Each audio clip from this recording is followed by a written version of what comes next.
right. Let's clear something up right away. When people say AI wrote bad code, 9 times out of 10, they actually mean I didn't pay attention. AI didn't sneak into production and behind my back. I approved the PR, I merged it, I own it. And that's the shift I think a lot of engineers are still struggling with. Vibe coding doesn't mean you stop being responsible. It means your job changes. You're no longer the person typing every line. You're the person accountable for every line. I'm not an expert in every AWS service. I don't memorize every SDK. I don't pretend I read code like a compiler. Neither do you. I read it like a software engineering manager, looking for intent, contracts, failure modes, blast radius, and whether this thing will wake me up at 3 a.m. If something's unclear, that's on me. If a guardrail is missing, that's on me. If a test didn't exist, that's on me. The AI didn't make a mistake. I failed to review. That's why this works in enterprise environments, because enterprises don't run on perfect code. They run on ownership, process, and systems that catch mistakes before customers do. So today we're correcting some AI mistakes, quote unquote AI mistakes, which really just means I'm doing my job, reviewing, tightening, adding guardrails, and moving forward. That's not a failure of vibe coding. That's what responsible engineering looks like. Let's get to work. So today we're drinking Kirkland cold brew. I've been up for at least, a couple hours without coffee, so excuse me while I drink this.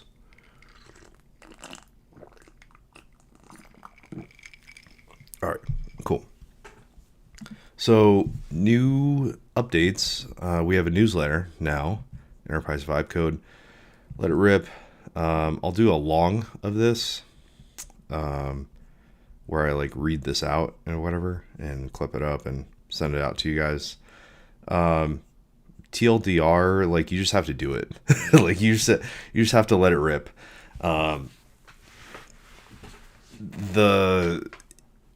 It's essentially what you do when you're a junior engineer, right? You're not going to have perfect code. You're not going to you're not going to be perfectly ready for whatever code you send out for your first PR and then merge it, right? It's never going to be a perfect situation or a,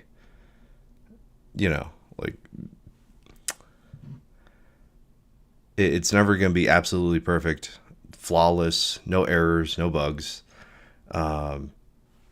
You just have to let it rip.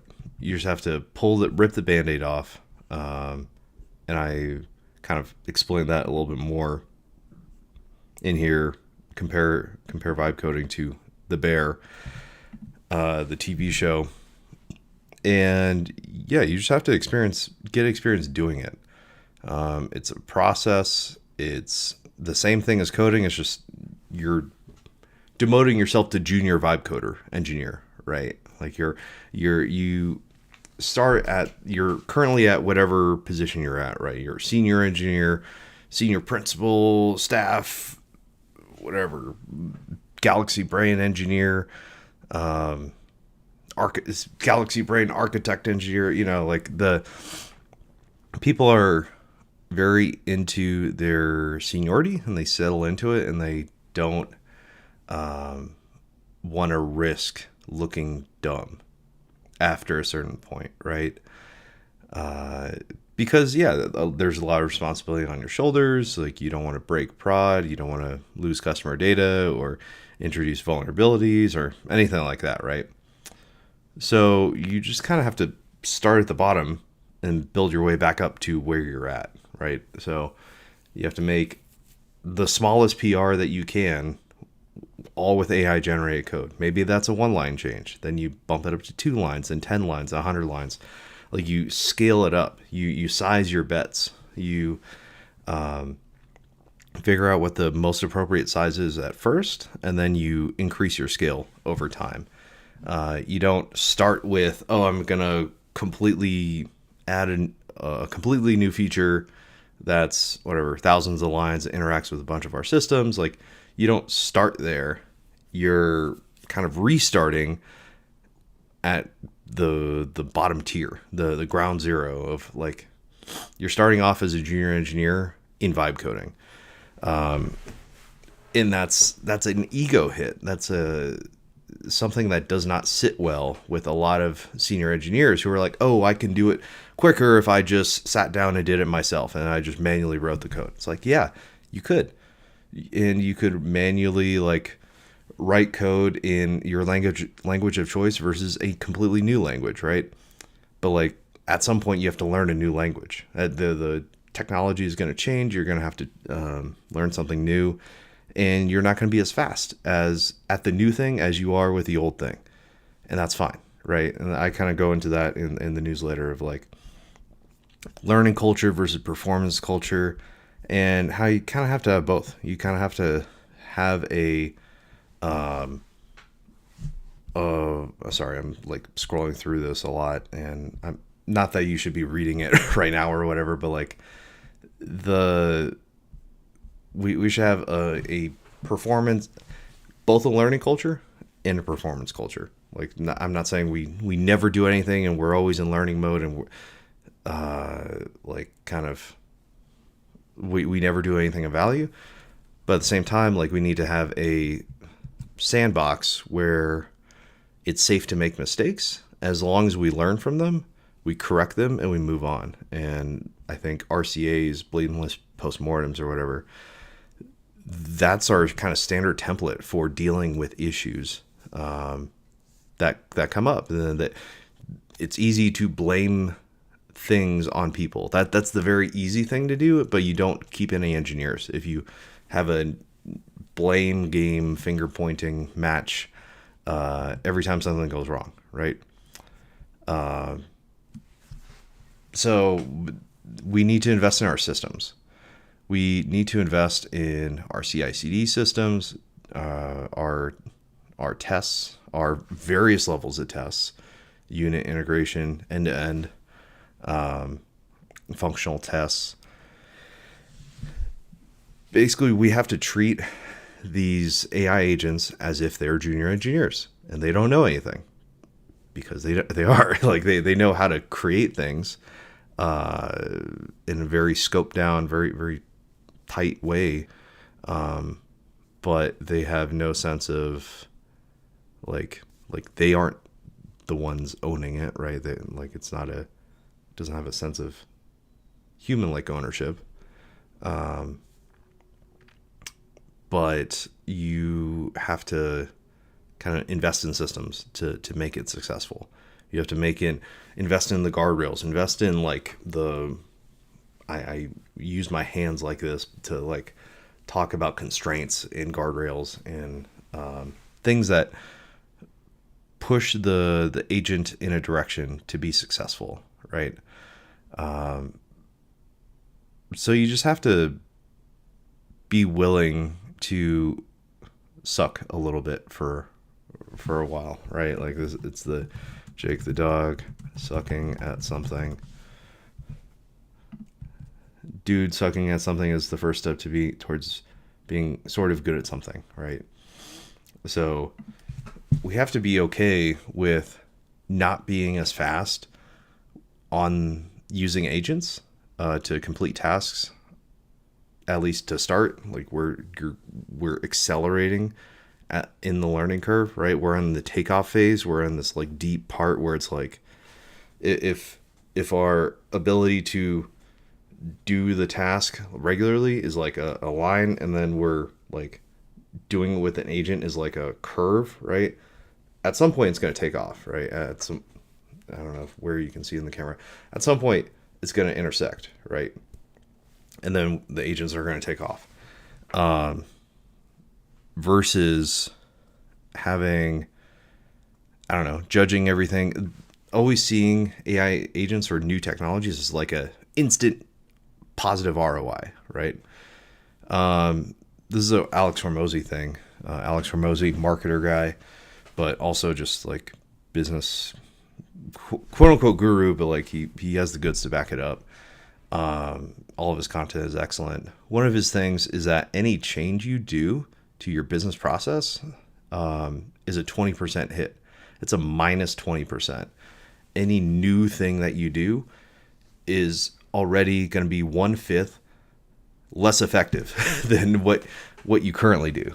And he talks about it as like a major change. So if it's a different for him in the world of like marketing and sales or whatever, like that's real money. If you make a change to your sales process, that's minus 20%. He just expects a 20% hit at the start. But then you have to say, okay, what does this potentially net me over time? Okay, if this is a 20% hit, but I expect double the results, all right, yeah, let's work through that minus initial 20% hit to eventually like double the results. But if this is a 30% increase and you start with a minus 20% hit and it takes you a couple months to get up to the plus like net plus 10%, then yeah, maybe it's not even worth it, right? Because people naturally get better at their job anyways over time. So he's talking about how he talks about business, which, you know, software is a business, right? Like we're not divorced from the laws of like reality and supply and demand and whatever, right? Like there's demand for code and we supply it as developers, and now we use tools to supply that whatever the code for the demand, right? It's a marketplace. So we're not divorced from the realities of like business. So applying that minus 20% hit to whatever we do, yeah, of course, we're there. The freaking MIT study is going to find that coding agents don't really, or like AI code tools don't really help anybody for the first 6 months, right? Like this is just a part of the learning curve. I'm sure Kubernetes didn't have a positive ROI for anybody for years, like especially the people who didn't need it, but changed to it because it was the hot new thing, right? Because developers wanted to pad their resumes. So I feel like there's people aren't giving certain people, like I don't really know what the sentiment is. I don't think it's 50-50. Maybe it's like 70-30. Still feels early. Still maybe it's like 50% haters, 50% people using AI for coding. I don't know. I don't know what the real like numbers are. I feel like I'm early.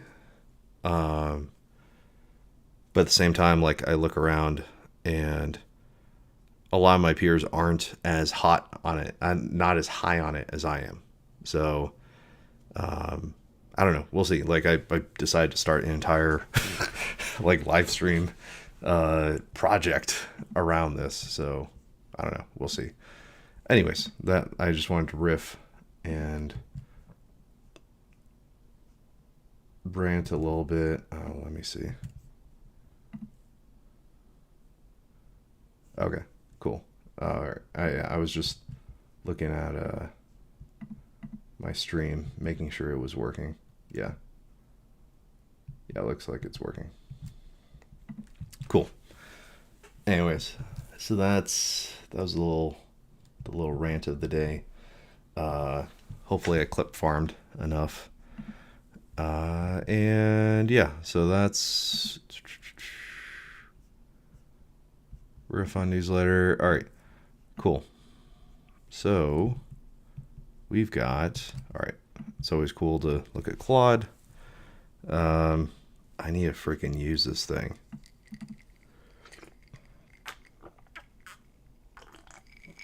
Yeah, I don't think I'm going to do all my coding on live stream because I really need to use my limits here, my session limits.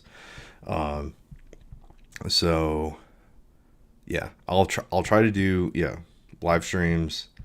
Well, I didn't do it this weekend, but hopefully the schedule moving forward is like Monday, Wednesday, Saturday, Sunday, early mornings, just because that's when I have the most time and like large uninterrupted blocks of free time.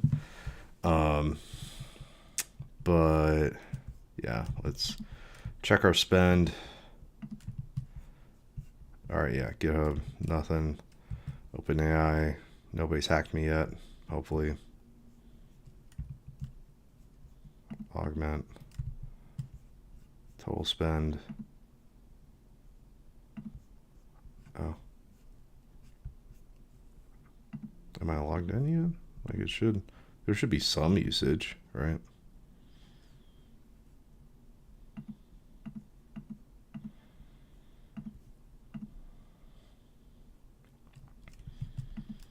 I don't know. We'll see. Augment code review. Nice.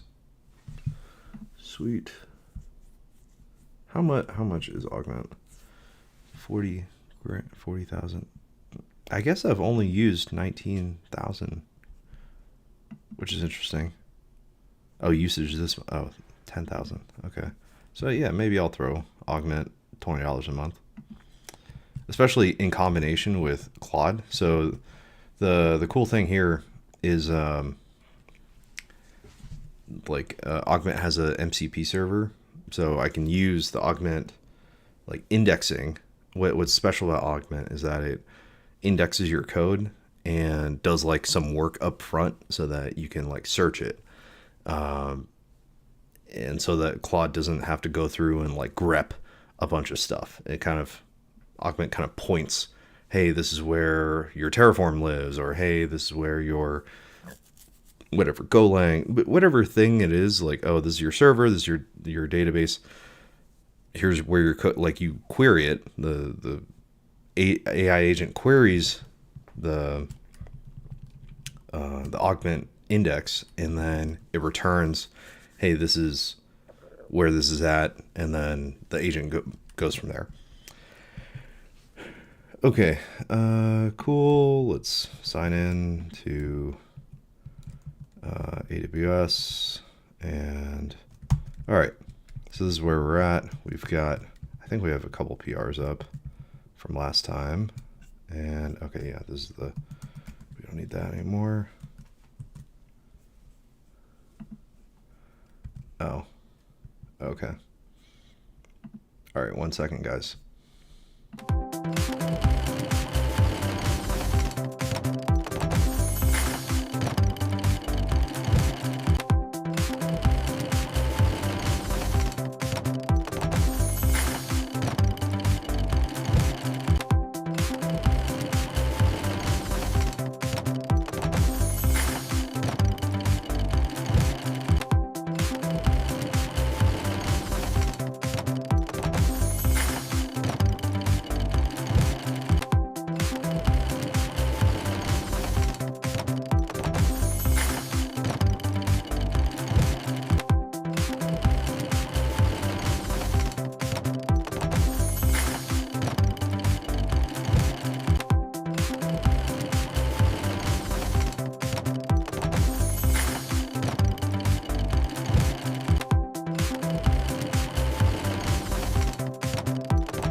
All right, we're back.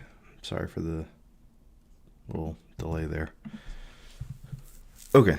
Let's see. Oh, chat. Let me look at the chat. Chat.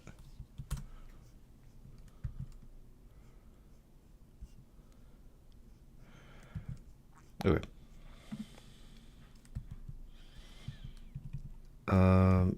Okay, so we have one PR, Consolidate Dev RDS. So this is like the title of the live stream here, where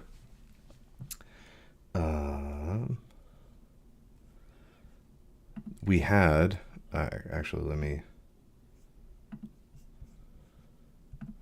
show in here the architecture. People like graphs and stuff. So we had infrastructure here. We had this Lambda that talks to this RDS. We have an RDS that's kind of deployed in each AWS account. So we have this is the prod account, this is the dev account. We have this, RDS deployed in each, and then we had accidentally a second RDS in the dev account. So kind of over time, as I kind of defined the problem a little bit more and was like, oh, hey, I actually want to I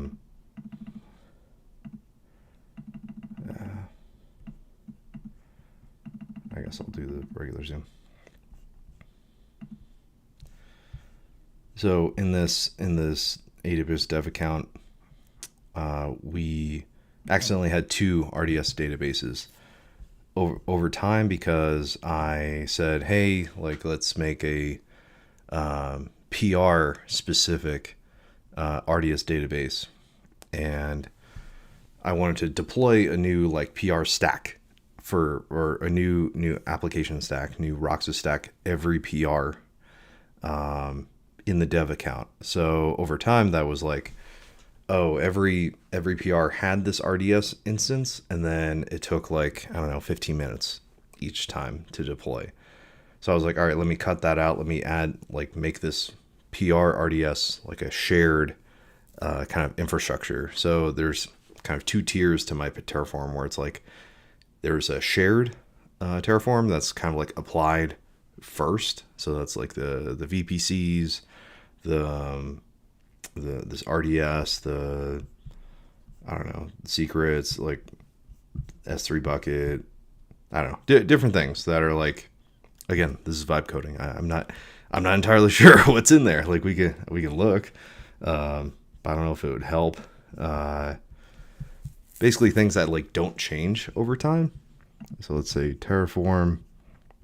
We have, shared, Lambda. Okay, yeah, DB cleanup. Let's see what else is in here. Security group for the RDS. The RDS itself, secrets, CloudWatch. Yeah, so like all the kind of infrastructure that doesn't change over time. And then we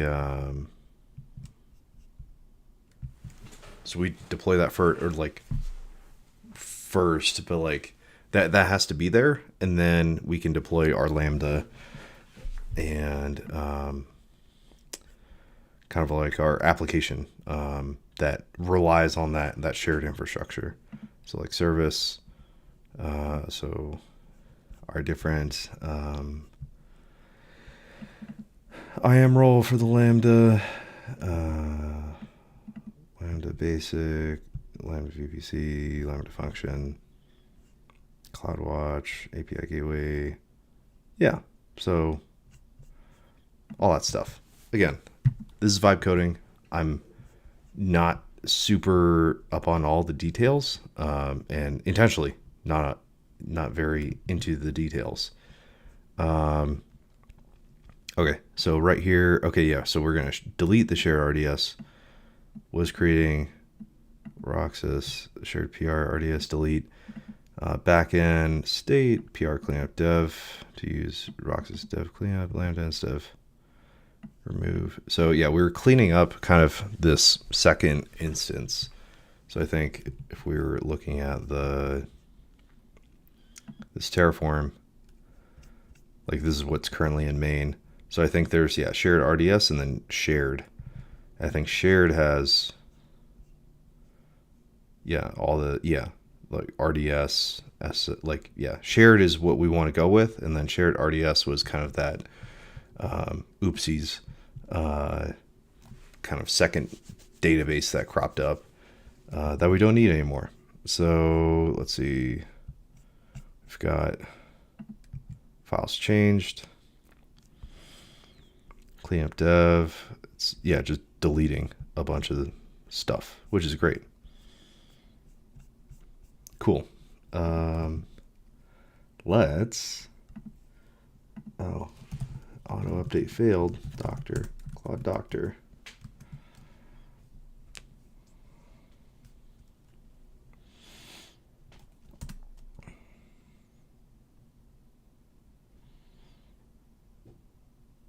I guess I'm using credits to run this bash command. Oh well.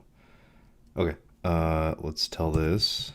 Let's tell Codex, because Codex is a very good, very in-depth code reviewer. That's what I'm like most surprised about. And let's grab our commands, and I could be making these I don't know. I kind of use the same prompts every time, and I could be making these like skills or something. I think that's the new term, or whatever. But I don't know. Like, I may want to like edit these prompts over time, like that. That's a very real like thing that I may want to do. So yeah, that like committing them to like code, and that feels more heavyweight than it should be. Like, I'm good with my little like scrapbook of prompts that are multi whatever. I've got like, I don't know, 6 different prompts that I use all the time. So maybe I'll make them. Maybe that'll be a stream day. It's just let's fix our prompts. So anyways, let's do that. Let's do the review.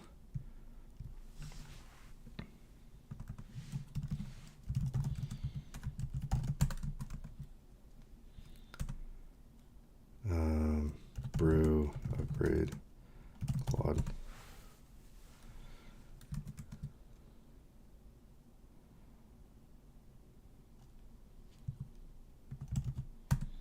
It's a Claude CLI.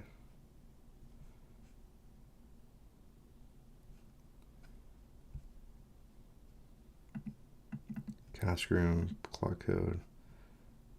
Oh, okay. Brew, upgrade, Claude code. Cast Claude code. Do I need like? No, upgrading the latest version already installed. Okay. Claude. Continue. Okay. Cool. So how much context do you have left? So yeah, Codex is chugging along. It's analyzing PR.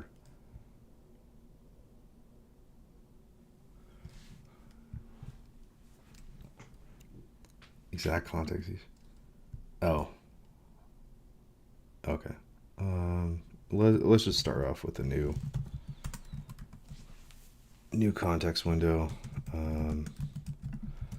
Let's do that. Then let's do that, and let's do review the PR.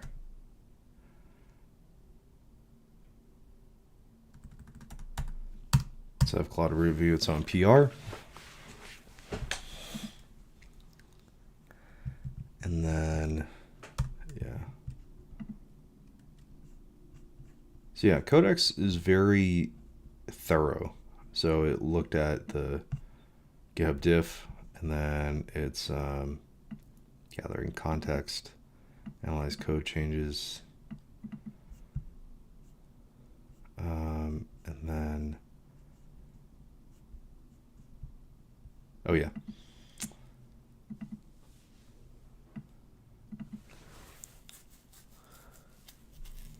It's interesting that it doesn't use Augie here. I guess because it has like a good idea of what's changed already. Like it has a diff. It has a diff of like all the code that's changed, all the exact lines, so it can just look at the diff, like look at the around the lines that changed. Okay. Oh, I was trying to configure Gemini to use Augie, but let's just do the same thing, have Gemini review this code, because it is a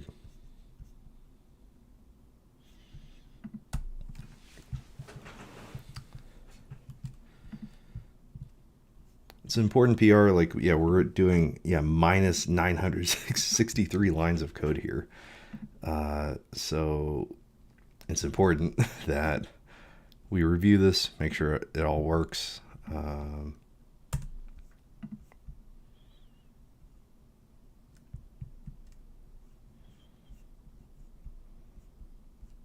Okay, Codex is starting to comment. GitHub. Skill of terror still points to the module. Refresh that section. Okay, good, nice. Oh, that's hilarious. Claude, of course, is like, I approve.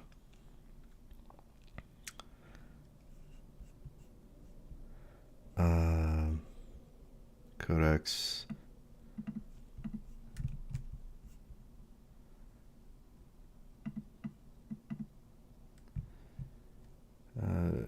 To scale and now deleted paths. So, okay. So yeah, we need to update documentation. Okay. Gemini is still catching up.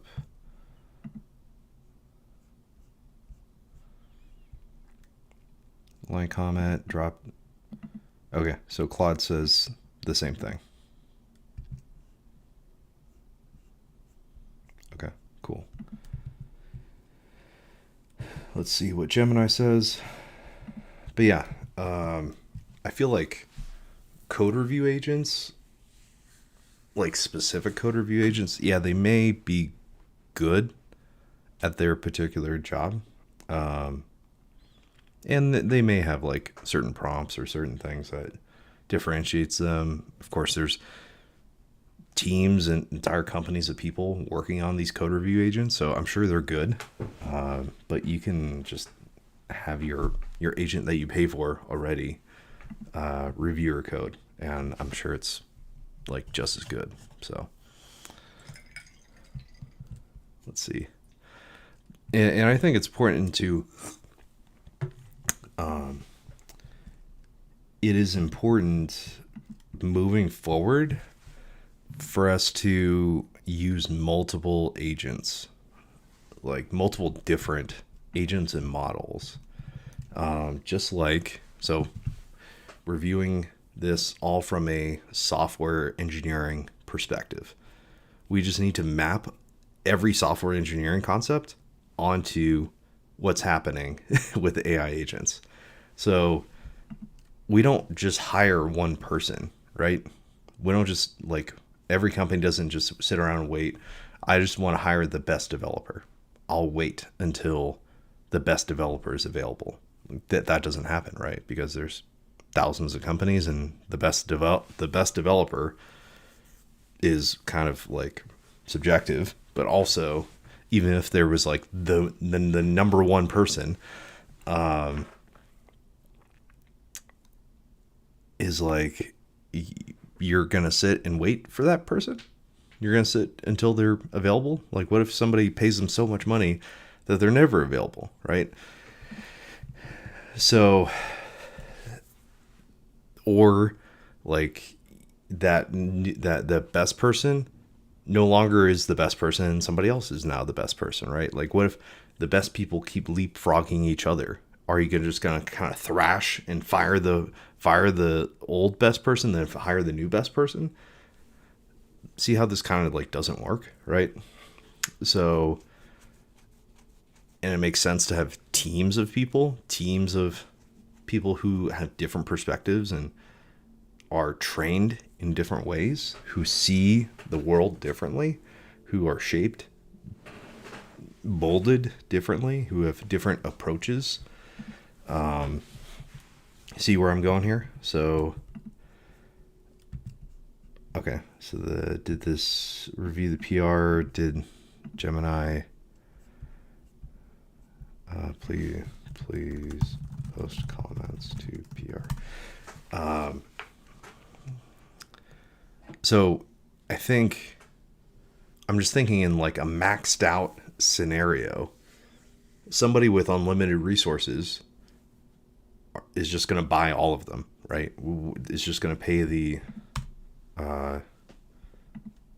whatever, $200 a month for all of the maxed out models. Maybe it's $1,000 a month. Call it $12,000 a year against a software engineer salary. That's very reasonable. Like, for especially if all of those models, like we were talking about Hormozy earlier, 2x, 3x the developer's output by giving them all of the possible tools that they need. Why wouldn't you want to do that, right? Why wouldn't you just give them access to all the best models, and they figure out, or they use all of them at the same time, and they use all of them in kind of in a team fashion, having them all run and reviewing the same PR or whatever, right? So that's kind of my idea behind this project. Is called Buckshot. And so, like I was talking earlier, or in a previous live stream, where we are like, this is the project, like Roxas is the project for me. Like, that is the application that I'm building, and this is like where I do all my work.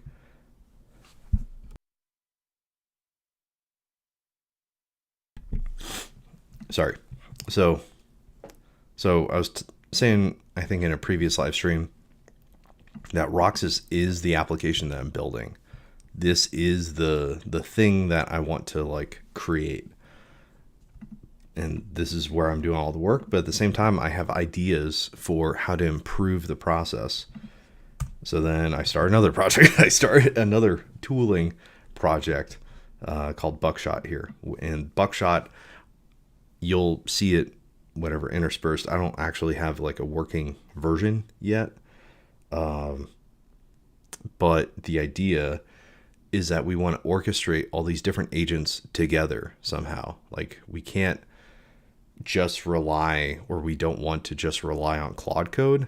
We want to use Codex. We want to use Gemini. We want to use all these different models together, because all of them may have insights that the others don't,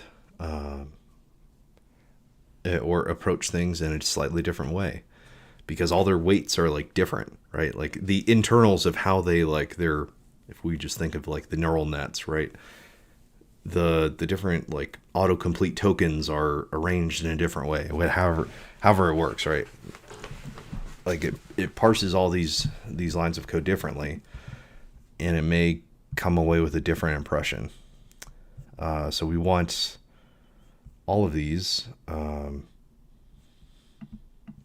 So we want all these models working for us.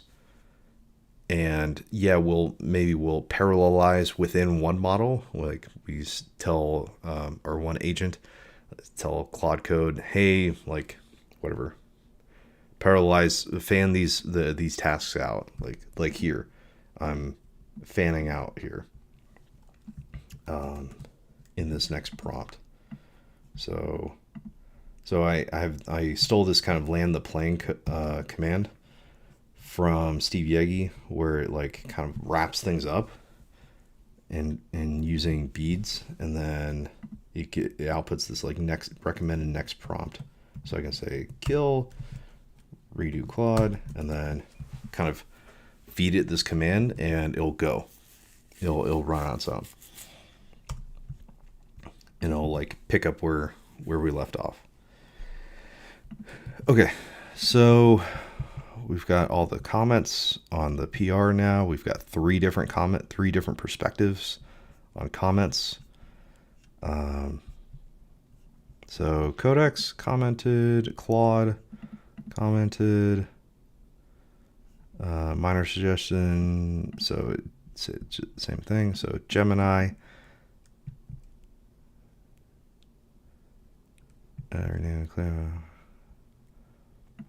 It's duplicated. Extracting is all a reusable script. Okay, interesting.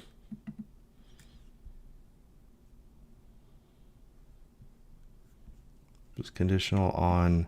I feel like we're missing something. Conditional on.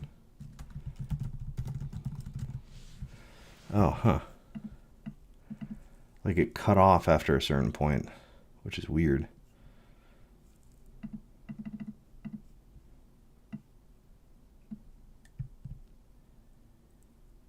Environment equals dev. Well, harmless is built as an extra production. PR to run. Okay, so we'll just let Buckshot run, and then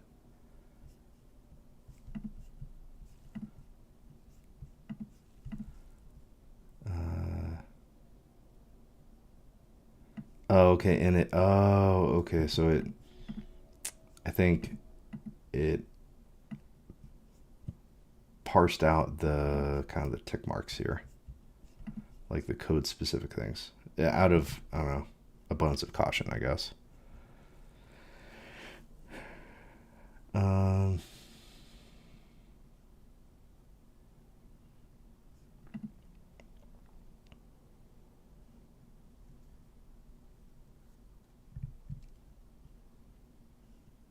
All right, whatever. We'll just have Claude.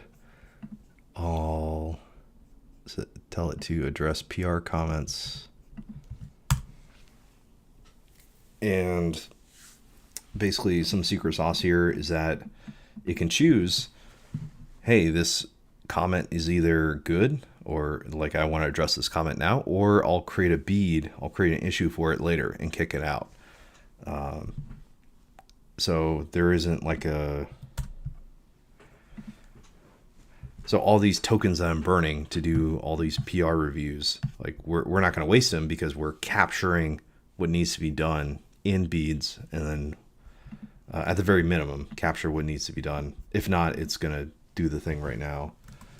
Please use beads to plan. So it's trying to use to-dos here, and I'm like, no, use beads. Like we only want to use beads. Please do not use to-dos, and only use beads to plan and execute tasks.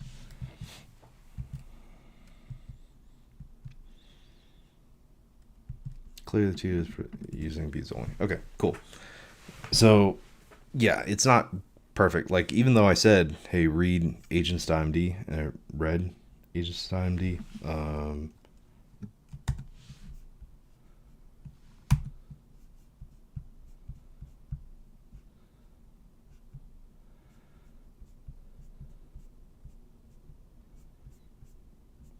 at some point I read agents.md, but I saw compact.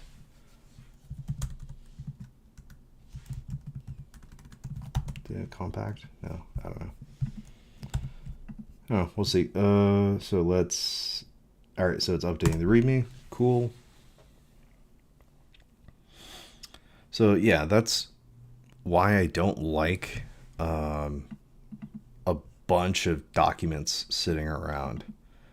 People are like, oh, you gotta have your planning documents and your architecture documents and READMEs and markdown files in every little like nook and cranny of your code base. And I'm like, why? Like, isn't the code documenting enough? Because the code doesn't get out of date. Like, the code is whatever. The code is the code. The code is going to be run. Versus like documentation, it only recognized, hey, I need to update the documentation after it did a code review. Like, it didn't update the documentation while we were doing this change, right? So yeah, it's like, yeah, updating documentation. So we okay, so and then it's create beat issues for the Gemini suggestions that are out of scope for this PR. Cool. So it's kicking these out that aren't like super relevant right now, which is again like a software development thing, and which it's good at figuring out scope management. It's like, is this relevant right now, or can we like do it later? So it's kicking it out, which is great. Like this is the sauce. We're not trying to do too much at once, and it knows we're not trying to do too much at once. So it's like being a senior engineer and pushing back against another senior engineer saying, hey, I don't feel like doing that right now, or hey, that's not totally relevant for the trying to accomplish the goal of like closing this PR. We'll do it later. So we're creating beads. We'll make a note of it, and then yeah. So what do we do? README updates, workflow step rename, and then we kicked out to some beads issues. Okay, cool, great. Merge PR. Oh, it's okay. So then yeah, CI is gonna run. Because we changed some stuff. I don't think too much is gonna change.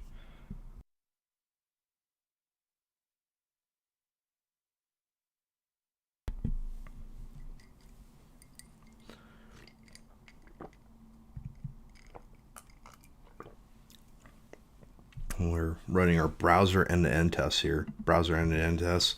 It's pulling up a Chrome browser in the whatever GitHub Actions runner here, and like clicking through the application and making sure everything works. Like, this is a super important step, and it's basically free, and ensures that everything still works. Okay, cool. Let's merge PR.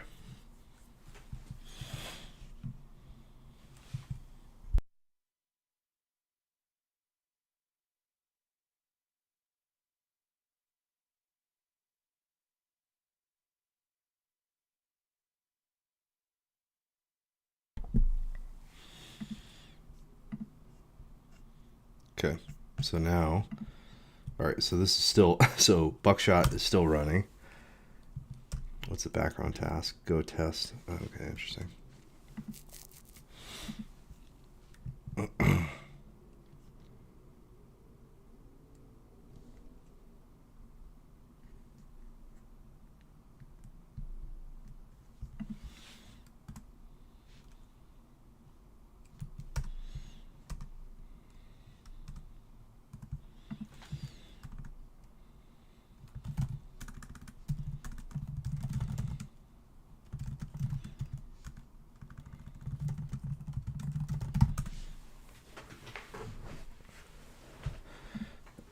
So again, buckshot here.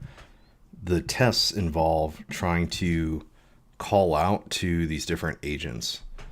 So it knows about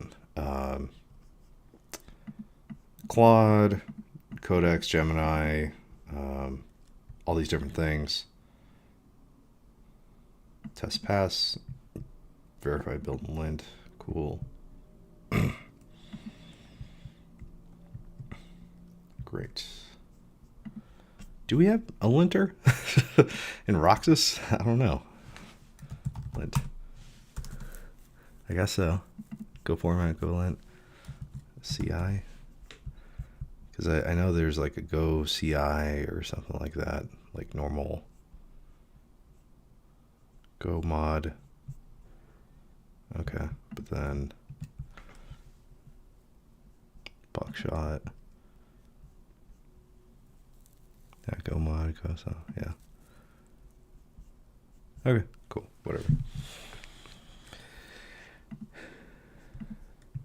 Okay, be closed, merge, okay, and then let's follow along. Let's watch the build.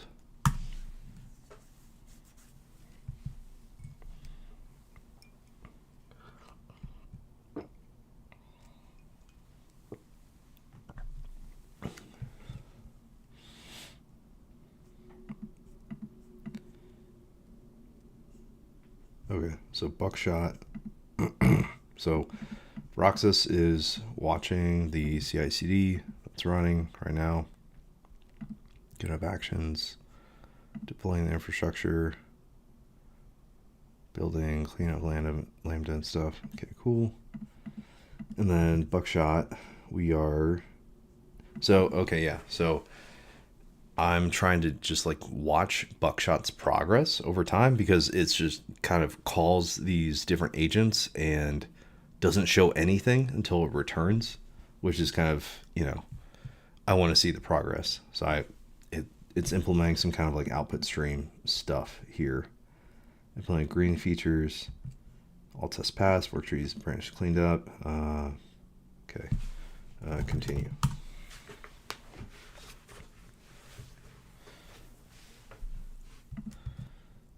So it does TDD, so it's gonna write some red tests, and then it'll make those tests pass by implementing them.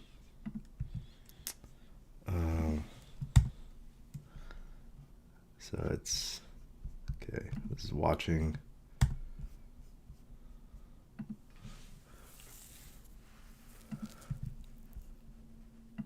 Okay, cool. So it's deploying a prod now.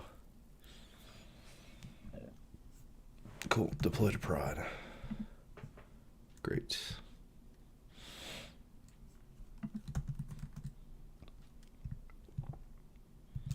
Okay, so let's check to see if the dev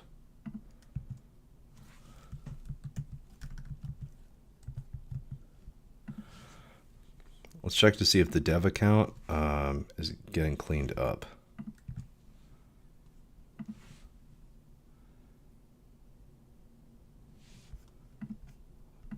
RDS. Known race cleanup has been getting deleted while I was trying to connect. Terraform destroy still succeeded. So what is it? It's trying to invoke the Lambda. Manually invoke cleanup planner for peer. No, so I don't want to manually invoke the Lambda. I want to see what's going on. Like I want it to like prove this over time, or like I want to prove this in like code. Let's see. So RDS database instance. So we just have one RDS, which is good. ENI.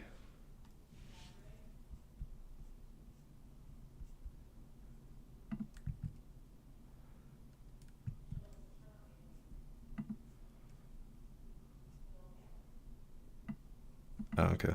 All right, we still a bunch of these ENIs. So clean up.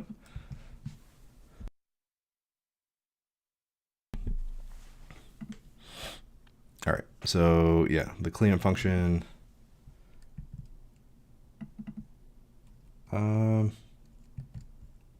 I guess let's.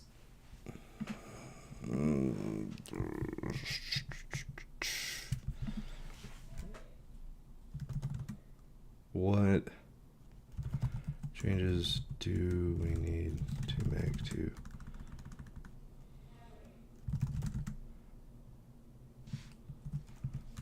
ultra think to plan out? Do you make to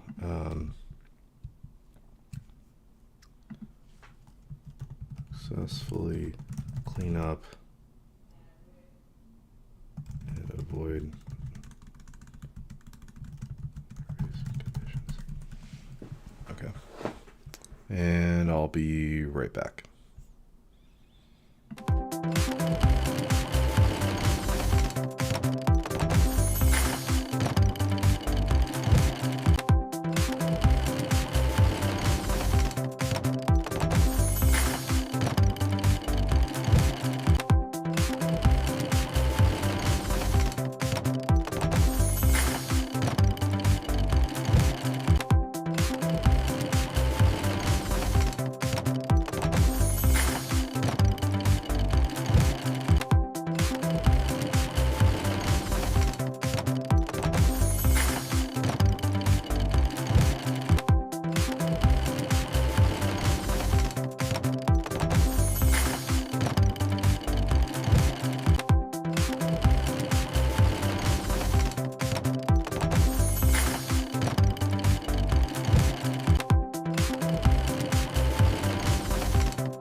We're back.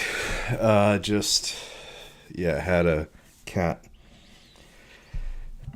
whatever, poop incident. Had to clean up, but okay. So it's looking at the race condition. There's updating Lambda while parent claims try to invoke it. Current flow problematic.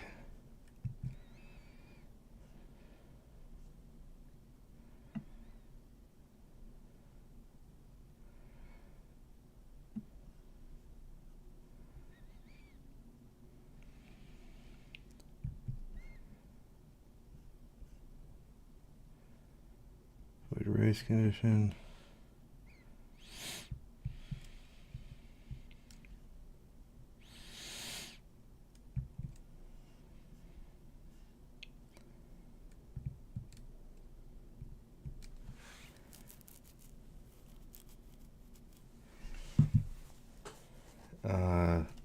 Let's do the Lambda readiness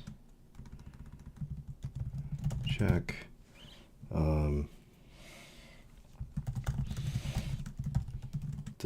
Now and see when it got ready after this last PR build. Want to get an accurate timing. How long it takes for it to get ready based on real data. So yeah, I'm not turning my brain off here. I'm like working through the problem with the agent, and it's going through and it's gonna get this information for me. It has access to my AWS account. It can say, hey, let's figure out the times. The time that it took last December 8th, it wasn't actually okay. So it's going and investigating this thing that has context on.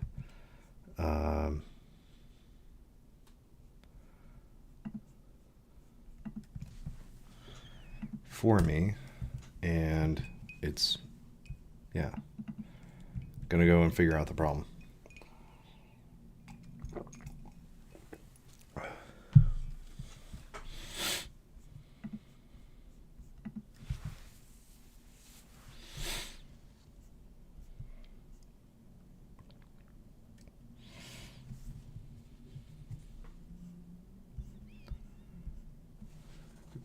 Very revealing. Let me analyze the timeline. Lambda had a cold start. Yeah, it takes 10 to 30 seconds. Yeah. So I'm not turning off my brain here. I'm like engaging with it and saying, hey, why isn't this working? So it tried to offer a solution. I was like, well, let's check the logs and let's figure out what like a data-driven solution looks like. It's like kind of throwing out random, like a 30-second, whatever, like wait time, and then whatever max wait exponential back off type of thing. I'm just like, all right, what should we expect it to be? And then let's like target it to there. Full picture, use a PJ with no explicit timeout. TCP defaults. Connection timeout. Cold start at force time. Yeah, I wasn't fully ready. Workflow fix. Limit code fix. Add explicit connection timeout retry. PR clean. Let's.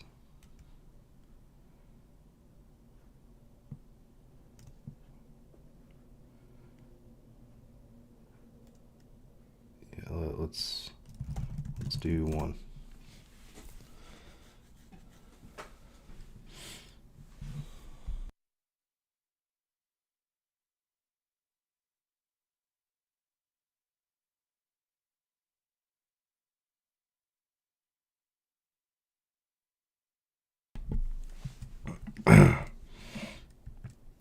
So it's going to fix something around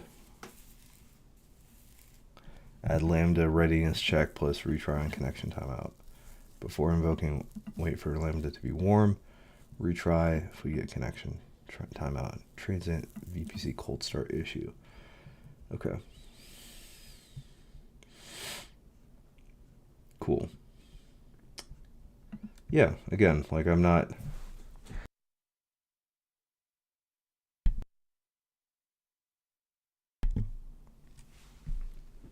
All right, this is cool. I am, yeah, again, not turning my brain off here. I am kind of working with the agent and saying, hey, how can we make this better?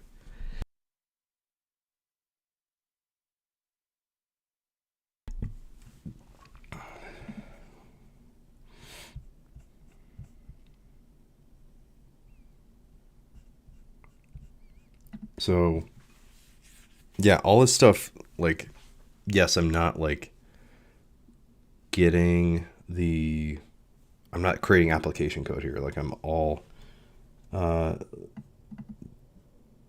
orphaned PR 73 database.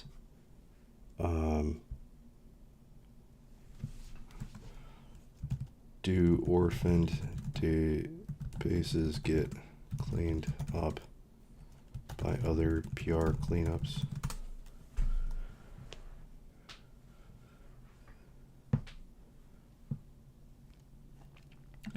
So I kind of want to make this self-healing if something goes wrong. No, looking at claim code, each specific claim all, actually. Doesn't touch database at all. So manual clean up peer.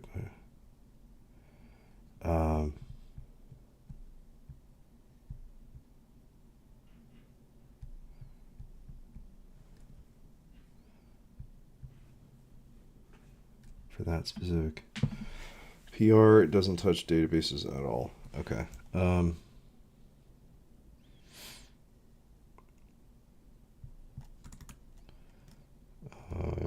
Please run the manual command to test.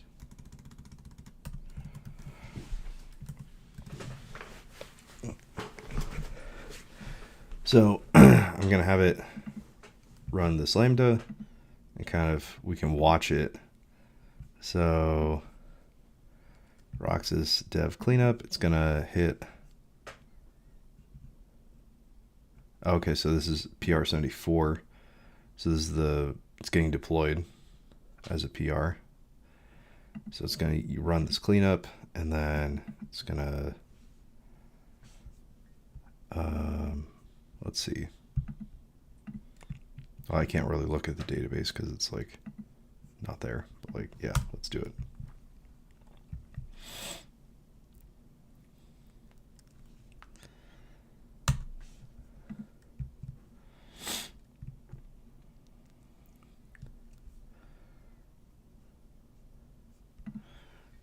It's been cleaned up. Great.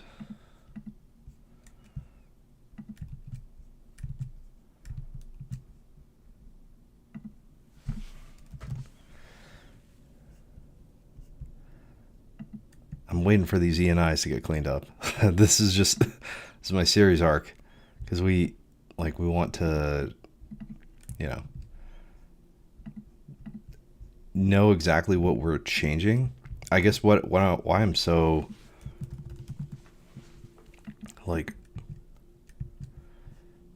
insistent about cleaning up all these ENIs is that we should, with our infrastructure changes, with our Terraform changes, we should spin something up and then completely tear it down and then leave no trace.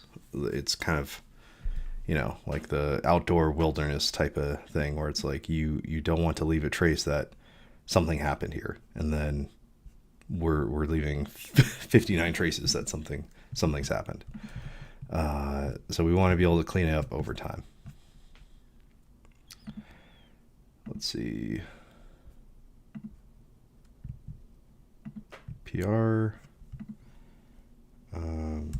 All right, Buckshot I was kind of like ignoring it for a while, but let's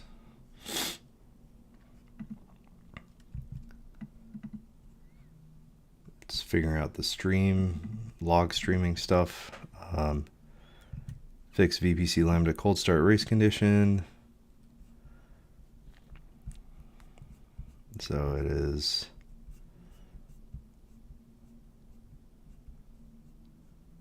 adding some readiness stuff. Waiting. Okay, cool. Let's do some PR reviews.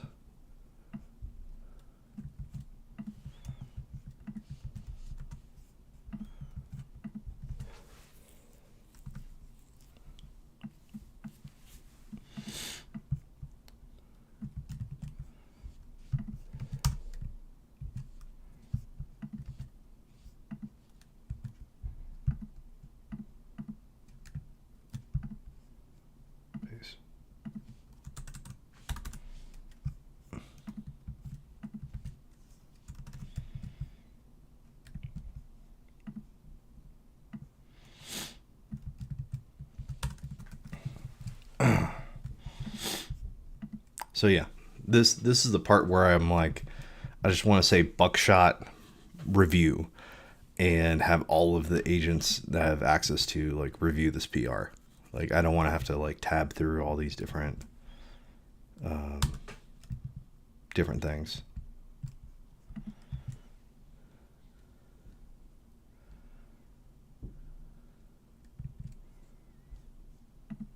Okay, so Claude reviews itself.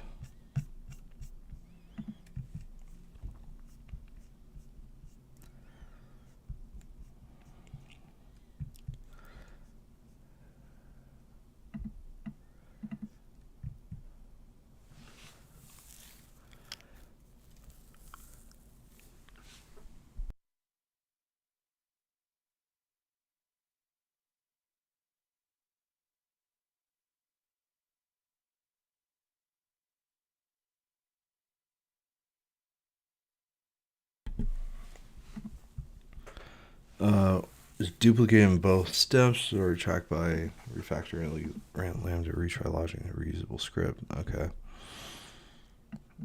Fail fast. State equals failed. Waiting full. 2 minutes. In the edge case. Fail is rare. Time fail gracefully not blocking. Okay. Codex. Use level timeout. Non-zero.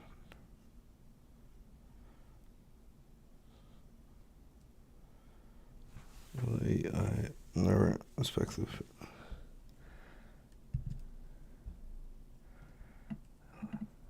burn through retry array could parse.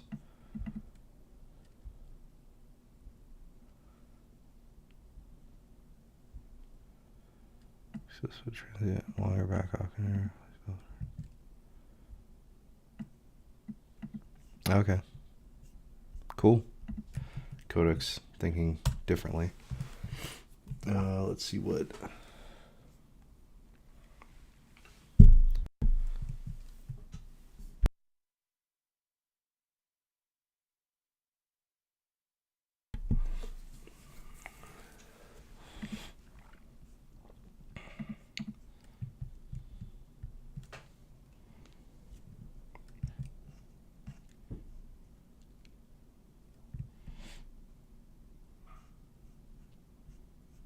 Jim and I got hung up there to do the permissions error. Let's see what buckshot reimmerse main.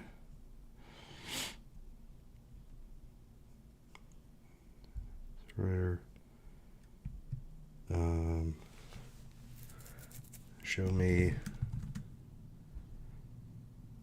an example of this working in terminal.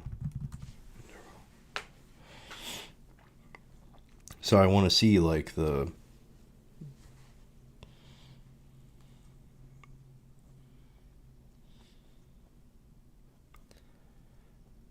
Found 6 agents. Okay. So it's detecting all the different, whatever, agents that I have locally. So then I am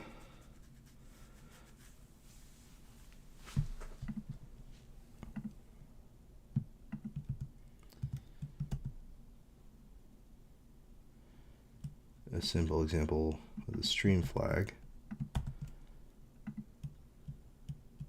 Quick agent like codecs. Well, I don't see the streaming, so we'll see.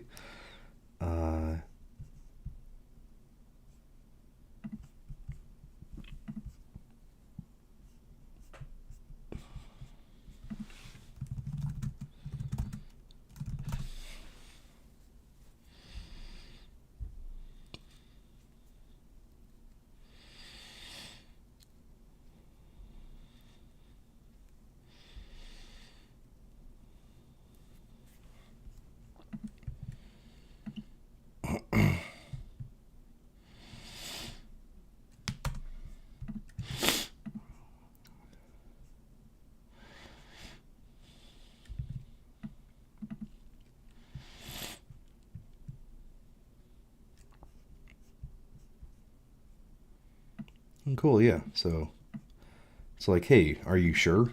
It's saying, hey, are you sure with this pattern matching thing? It's more concerned about this refactor, this retry logic, keeping it in one script, keeping it dry. So that's cool.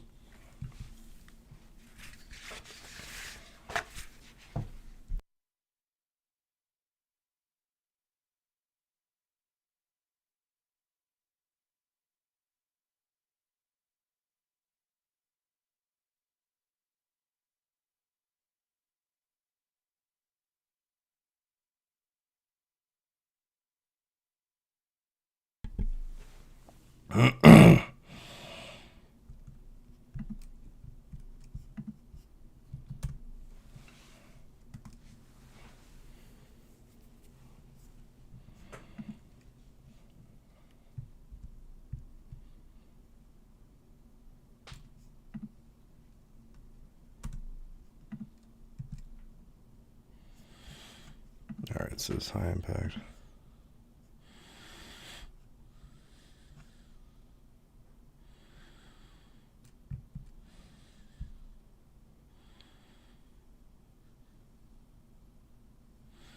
Oh yeah, so the tick things are like escaping. When you post things in ticks, it isn't showing up in the GitHub PR comments. Please fix that. So yeah, so it's showing like those pattern matching things, and it doesn't actually show them. So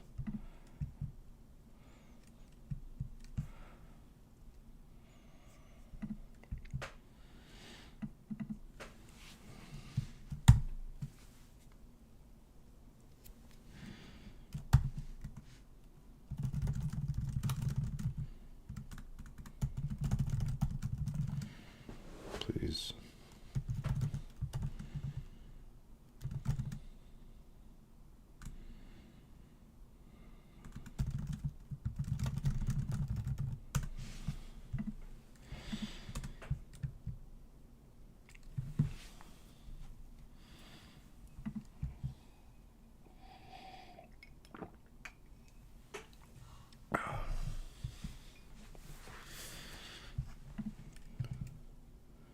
We didn't actually wire up the streaming. Okay, great. Perfect.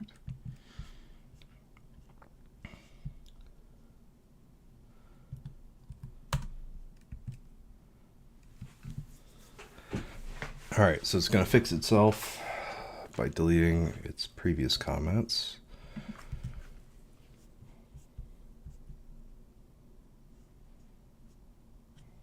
Maybe.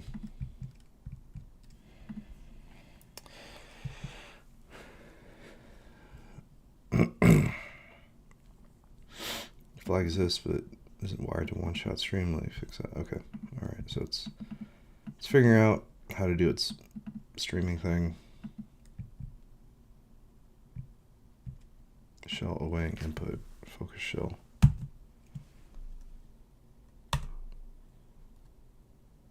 Okay.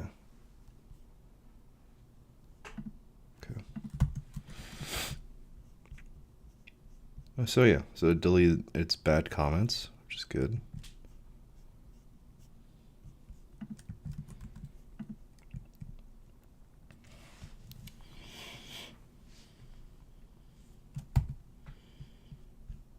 Okay, cool. So we can see codecs streaming here now, so we can see what's going on.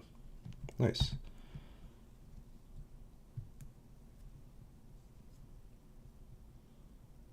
I think. All right, I think that's codecs response to streaming. Thread started, completed.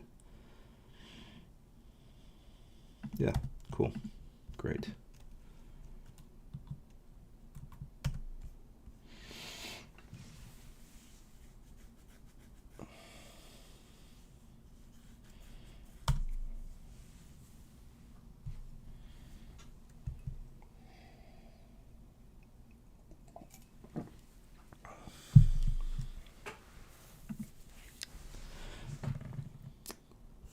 So it's stream is working, output is appearing real time. Let me wait for it to complete. Okay.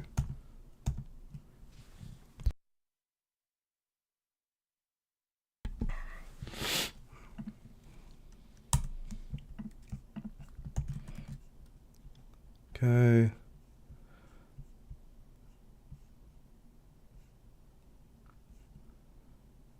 Cool. All right, so I'll let Claude context. Oops.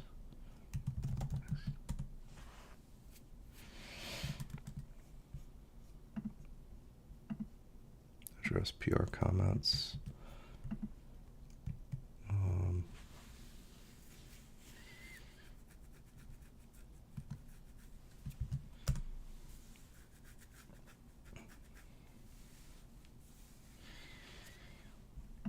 I'll let it address the comments, and it'll probably be good to go on that.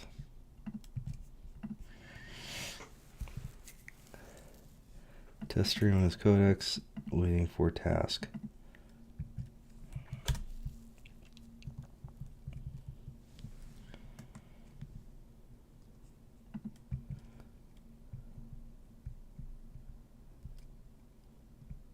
Need to verify low impact reviews following interval and state for the error patterns.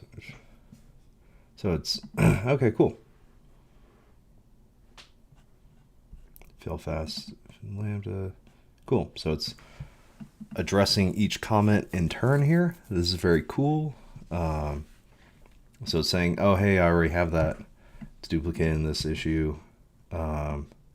Verify error patterns, match lambda output. So it's going to verify that. Right now it's adding state failed to kind of fail fast.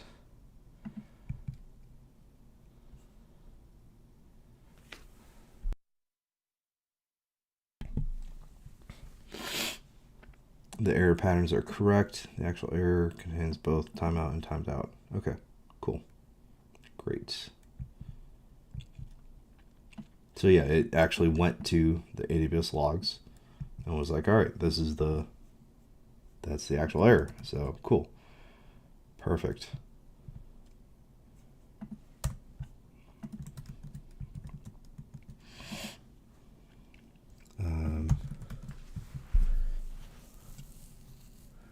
So yeah, like notice how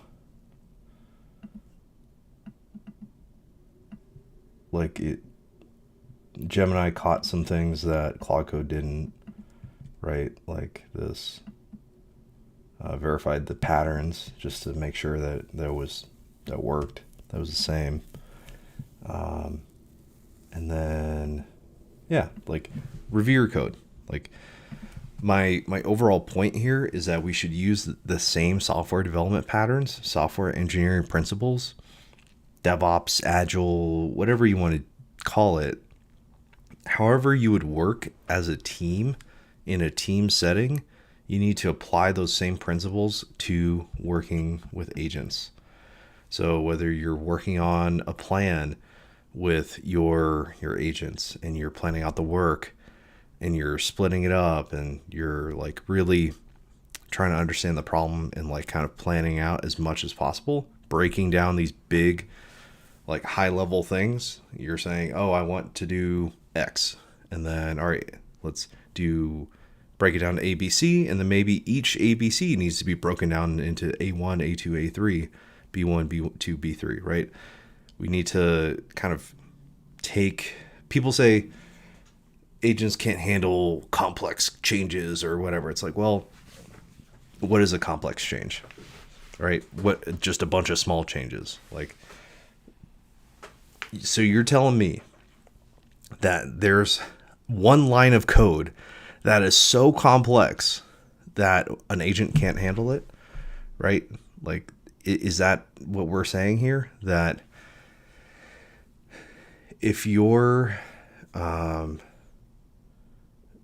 saying that something is so complicated, so complex that you can't figure out what one line of code to change first, right? At least first, and then second and third and fourth. Like, I think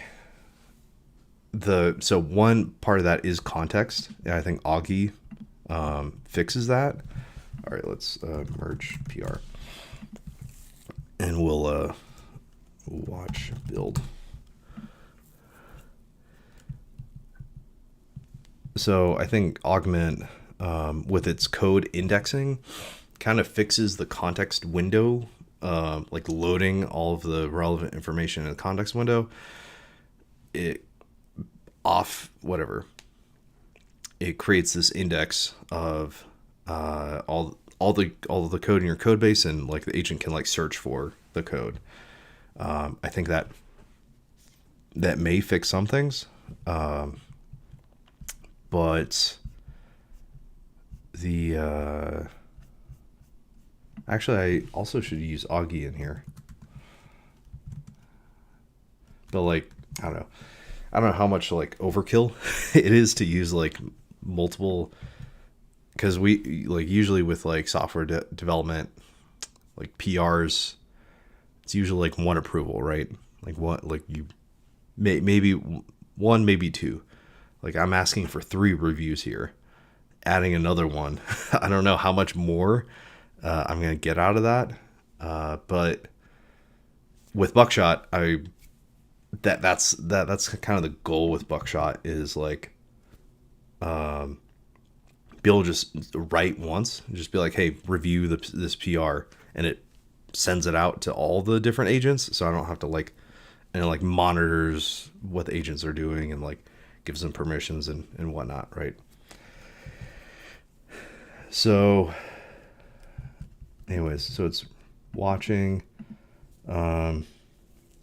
streaming is working. Here's what we saw before streaming. With stream, output appears line by line. Okay, cool.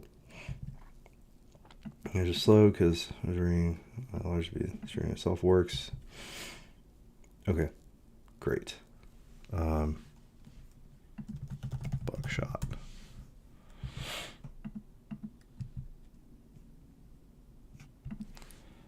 Open PR and review it.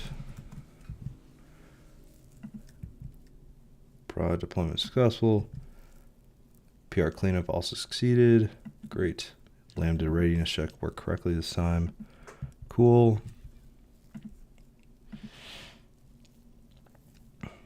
Cool.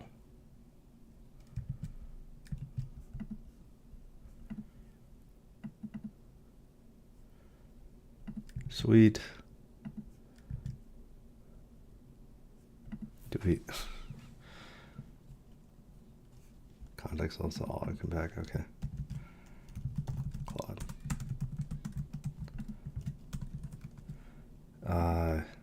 This is freaking killing me.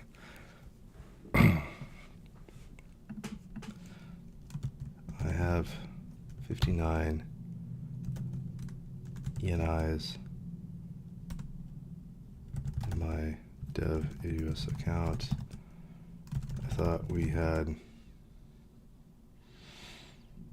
cleanup logic. Please check.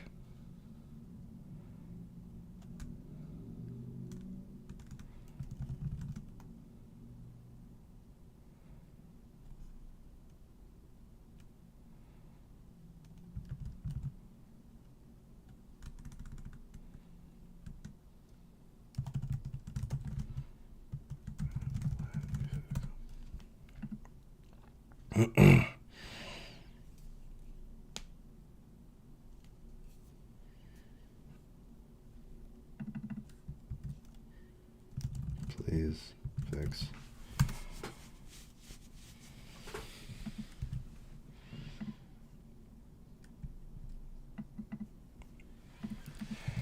This is driving me crazy.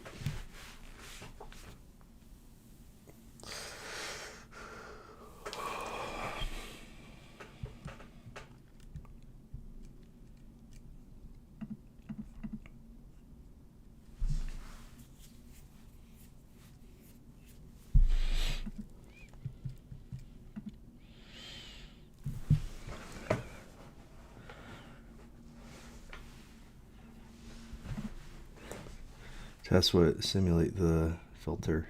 Okay. PR. Okay.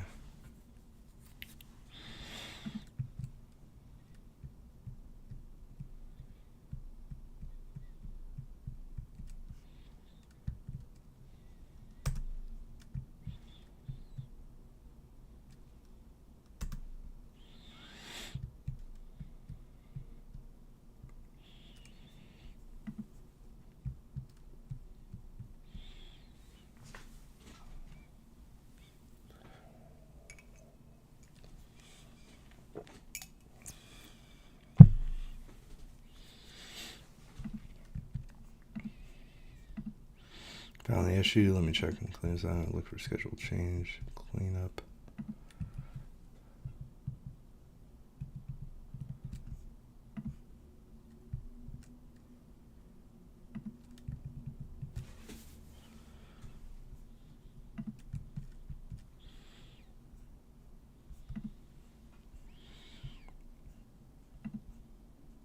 Only available set to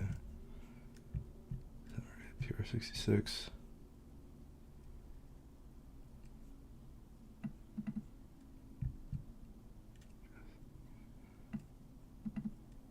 Use. Everyone's that was no periodic job. Okay, so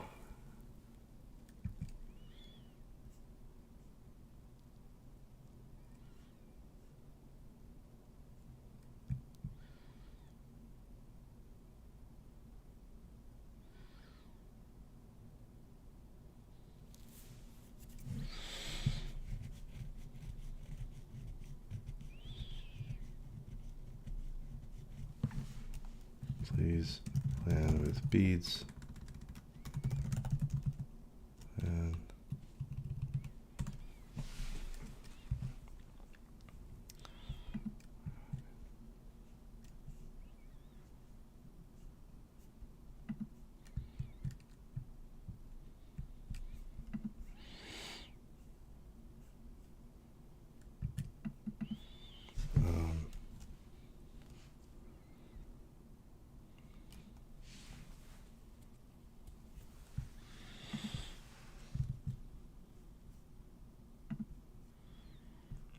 agent action summary.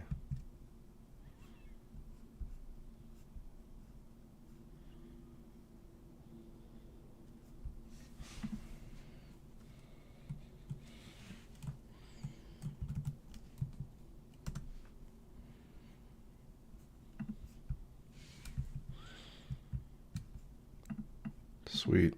We're 40% of the way there with Claude.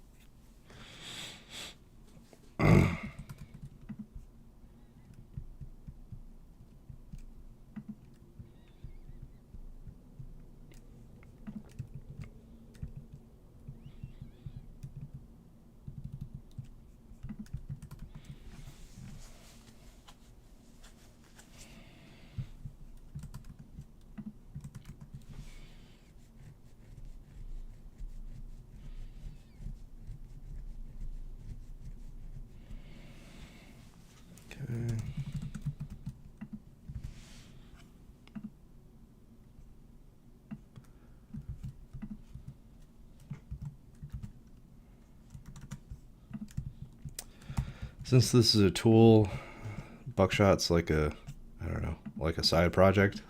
It's the side project of a side project. I'll just review it once. I don't know.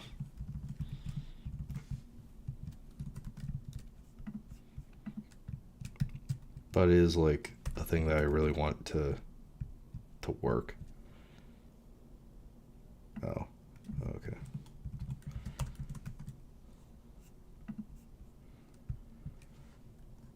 Let's do daily.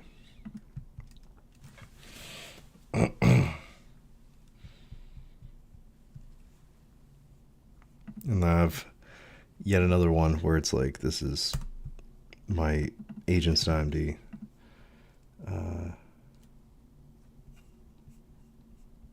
All right, so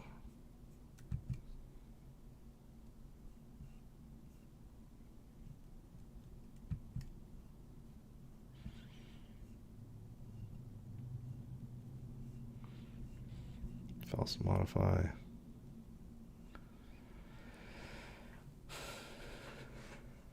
Place. All right, cool. Let's do it.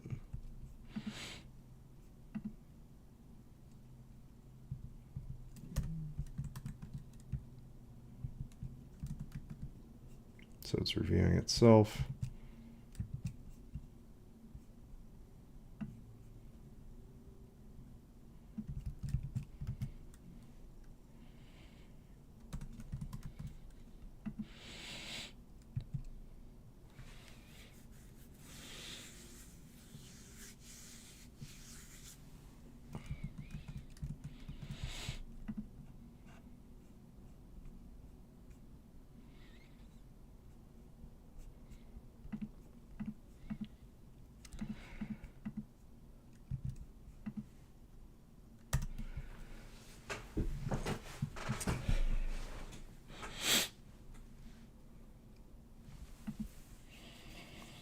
So with the Roxas thing, it's gonna run this ENI cleanup once a day because it takes like 20 minutes, 10 to 20 minutes for ENIs to like become available. So like when we delete the Lambda to release these network interfaces, it takes a while. So then test for the new handler function. Okay, cool.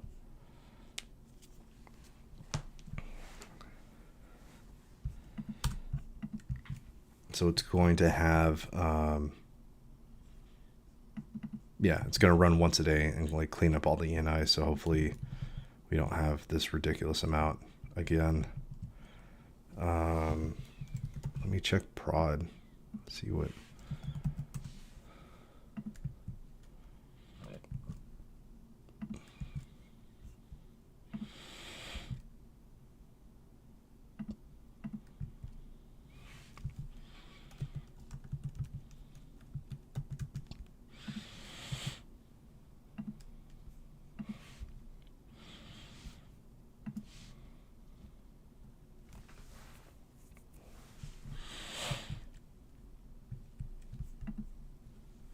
So we're deleting,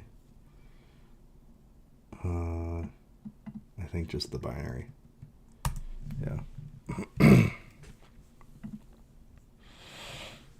Let's see if there's ENIs over here.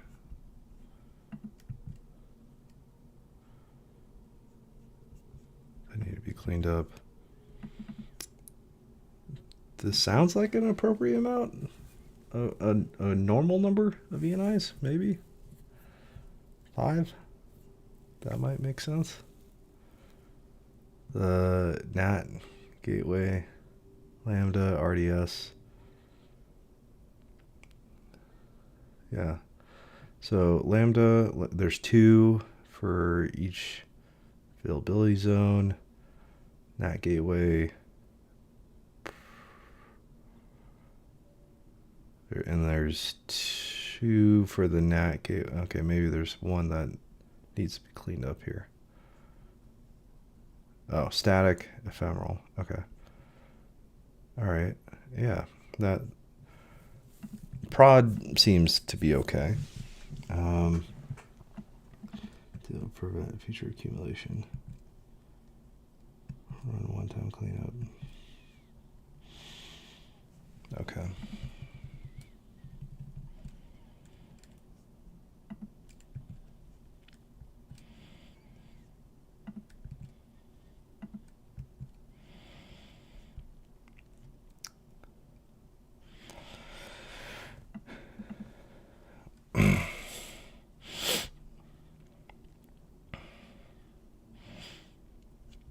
Okay.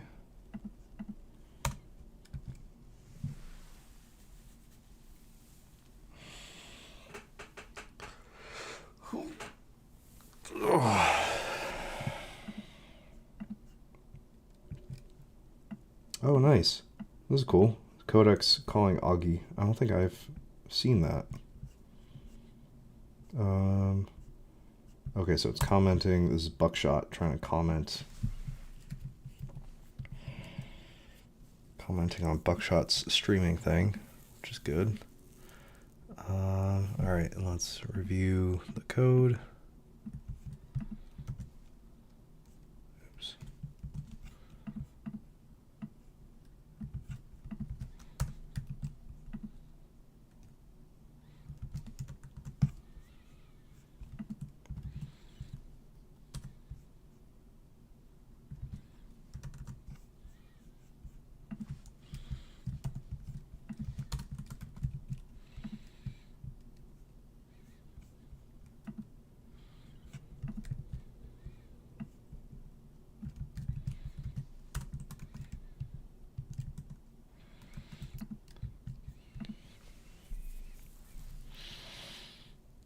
Buckshot stated. Ooh, okay. Beads tracker package. Not integrated. Beads action summary. Where that needs to be wired up. Okay, cool. Nice. So Claude found. So one part of this prompt that I use is like compare the PR to the intent of the beads, like the intent of the issue. So like compare what we wanted to do with how it's actually working, right? And then please fix this.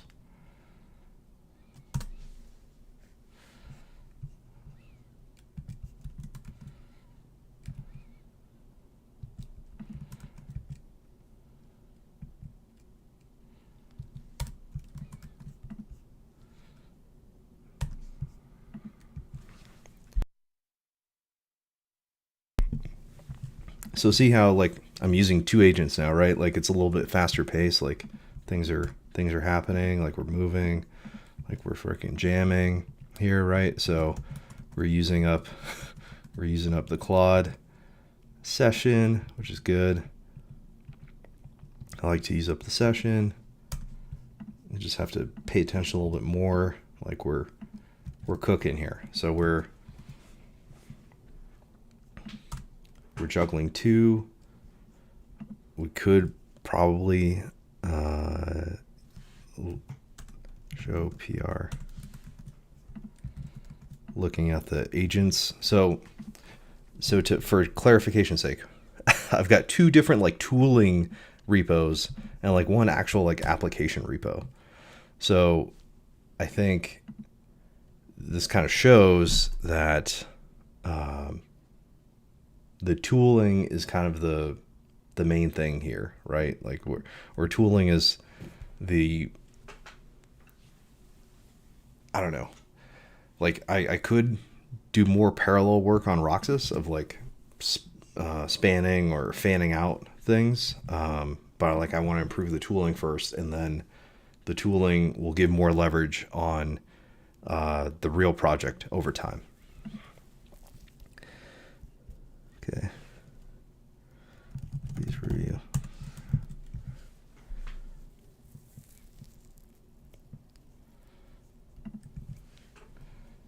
Okay, work. Okay. Fair comments. Should not run.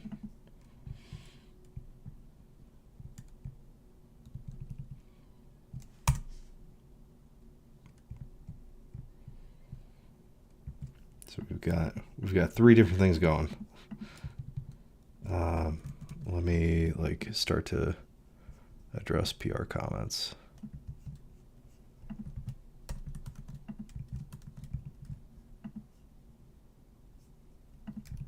Because I think Codex added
all right, now that Codex posted a comment, I'm having this Claude take a look at it.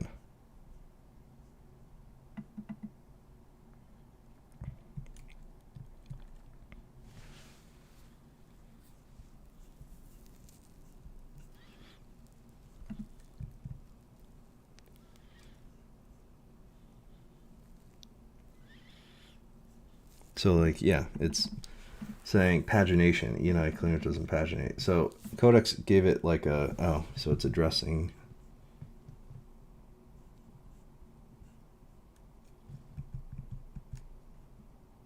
It's addressing that one. Okay, cool. Schedule frequency hourly. Oh.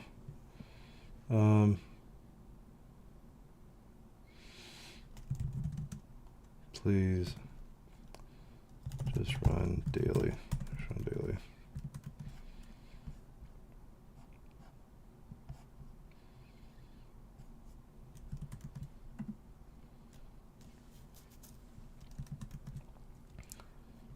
All right, and then doing this.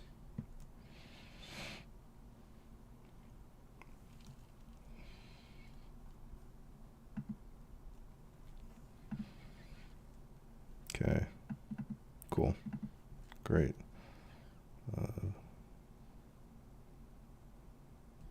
Oh, wow. So this from Claude is like learning what I normally say, I guess. It's interesting.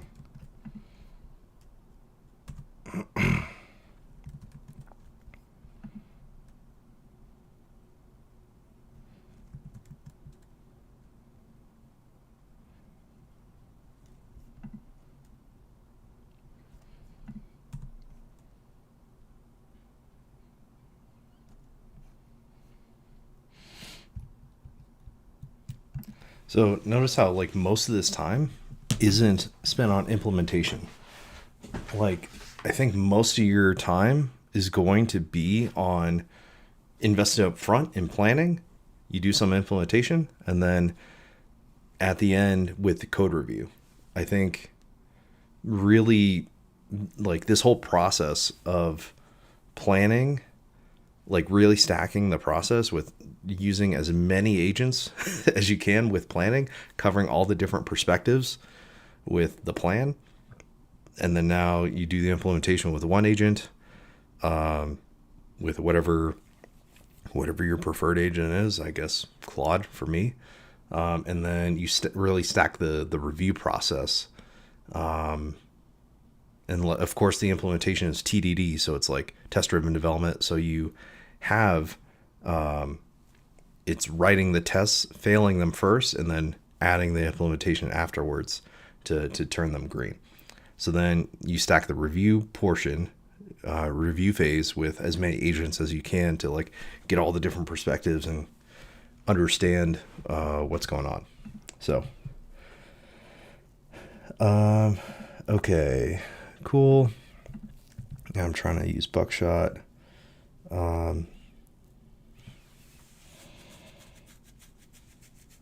Okay, what do our tests look like for this functionality?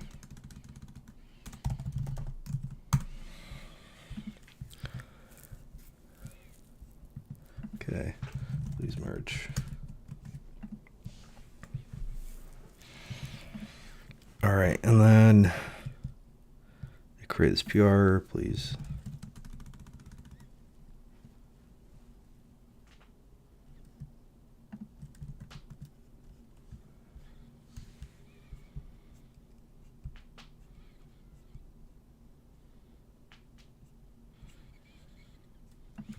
Any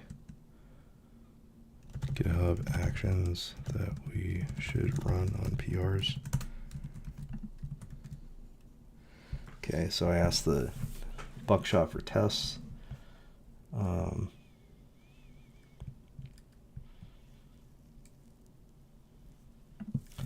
So over that, go tests.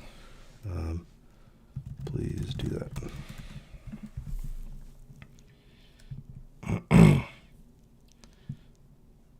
Streaming.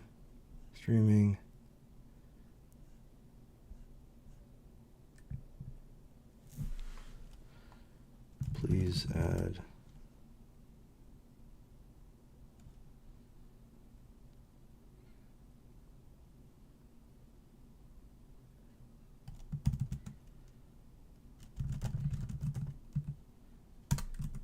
all these tests. Good.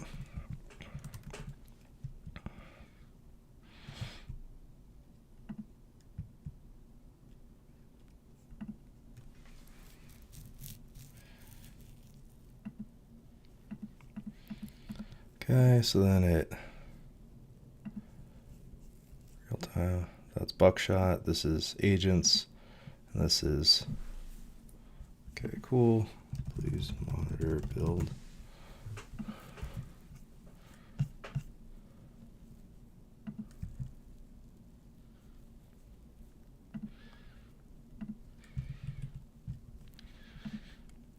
So yeah, now we're getting more usage on Claude because now we're running 3 at a time.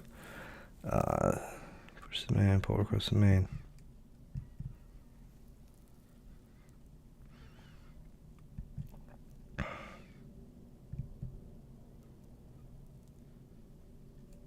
So yeah, I should have started running on the PR now.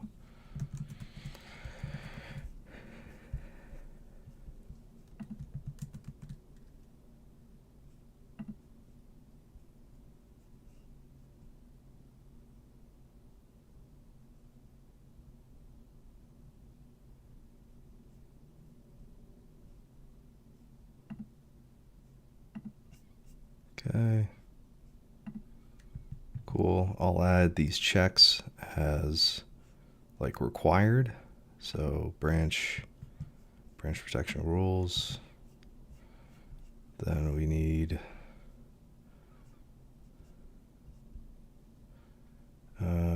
require status checks. Branch is up to date. Checks are named. I forget what the checks are named. CI.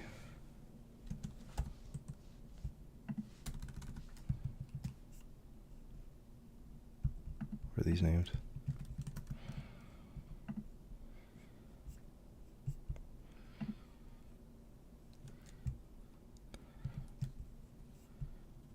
Test. Agents lint. And agents.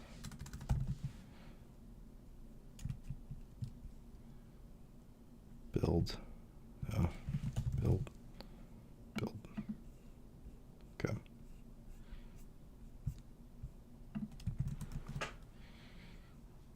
Passkey.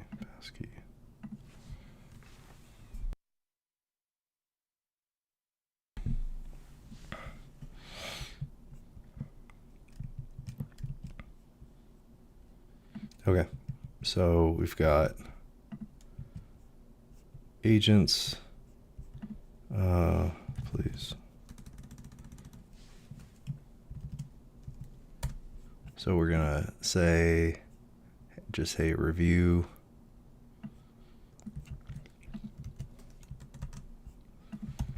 your own PR.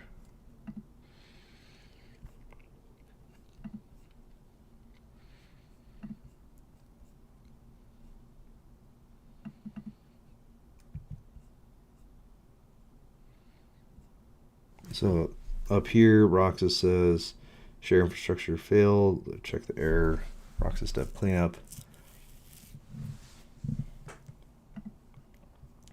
DPC cold start timeout during smoke tests.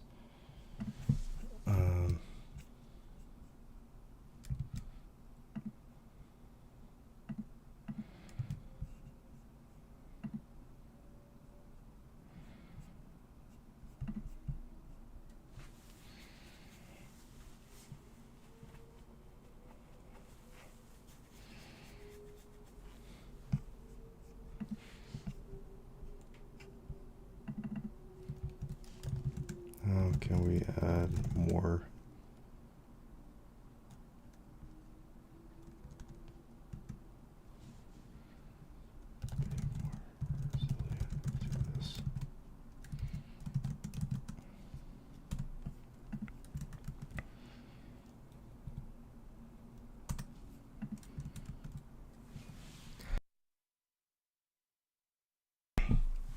Now Buckshot's adding a bunch of tests.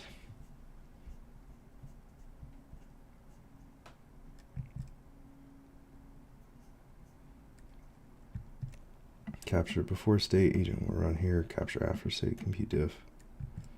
Cool. Great.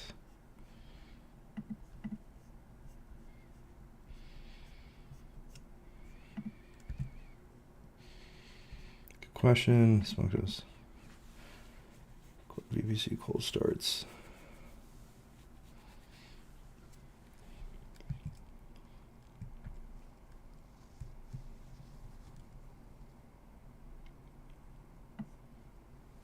Let's do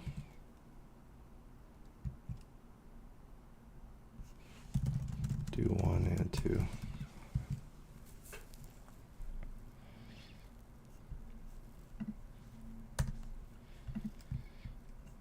Now we're cooking. Now this is like the kind of inflow part of vibe coding. It's like I've got 3 different projects going. It doesn't, and just kind of like responding to these as they come.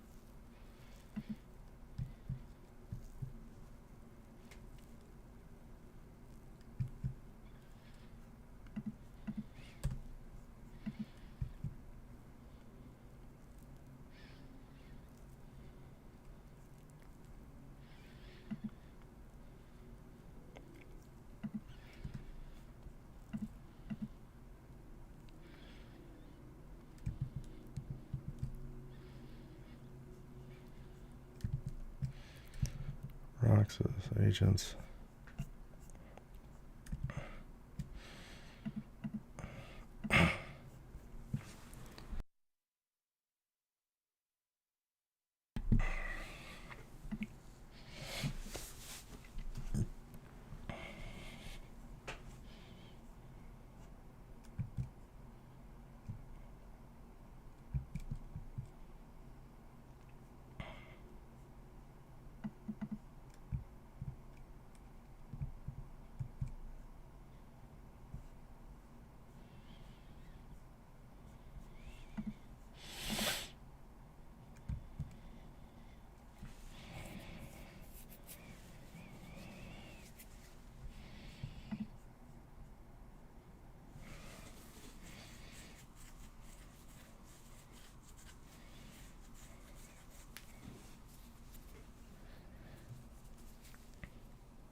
All right, let's address these comments in the agents.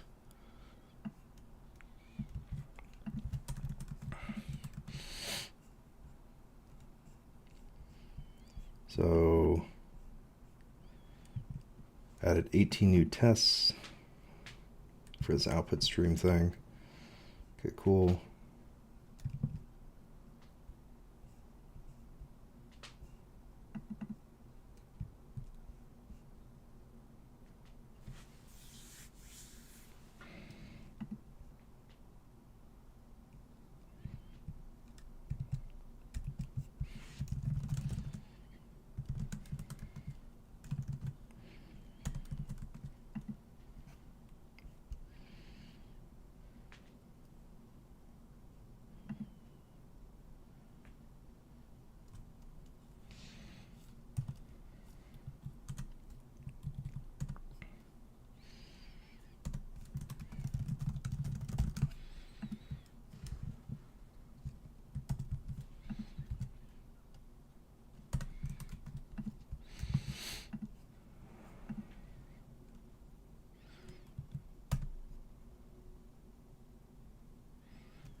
All right, merge.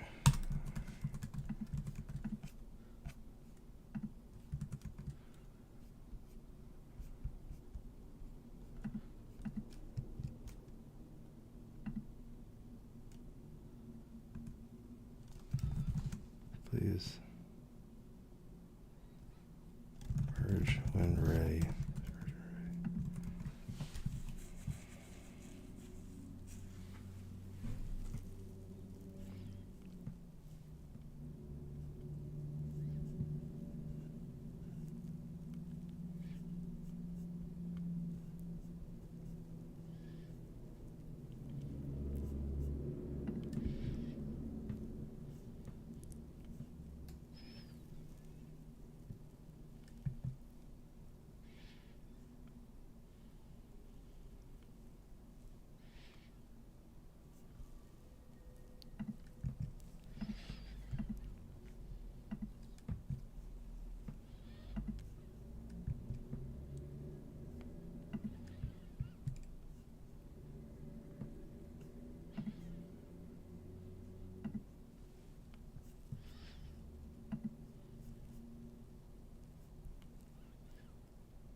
Okay, so then I'll have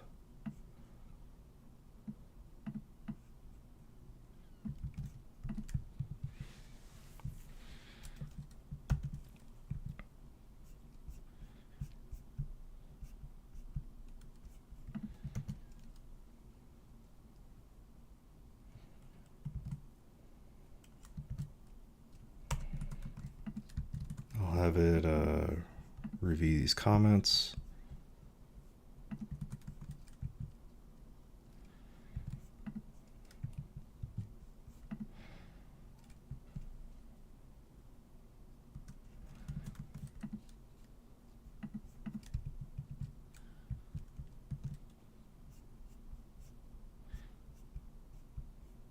All right, so it got deployed. Now it's gonna run the end-to-end tests.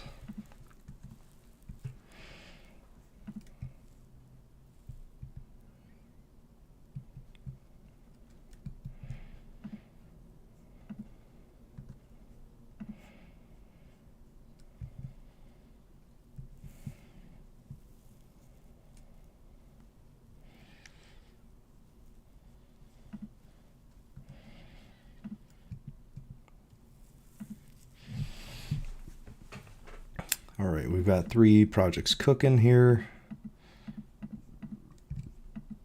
I'm not doing 3 parallel agents on the same project yet. I've got 3 different projects that I'm working on, all kind of like build on each other. So like I've got a agents.md down here.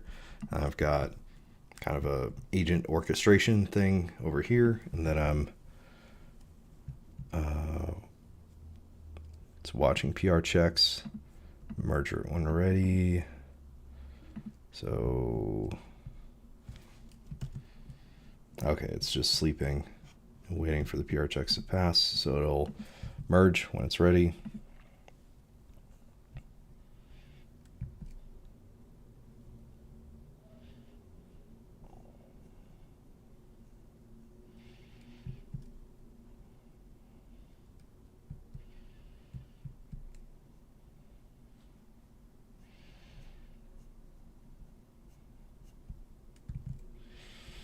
Okay, cool. So now it's gonna deploy.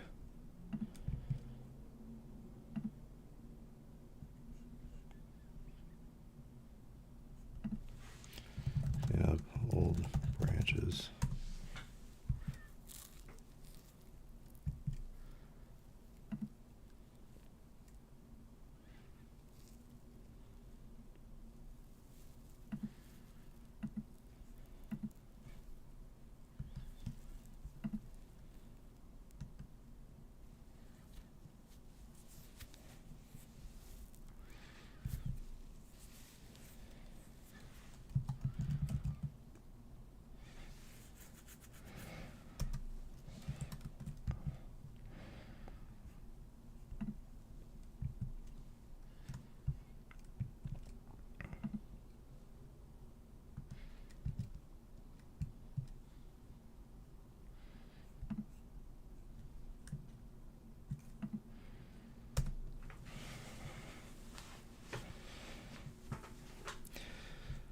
I guess if anybody wants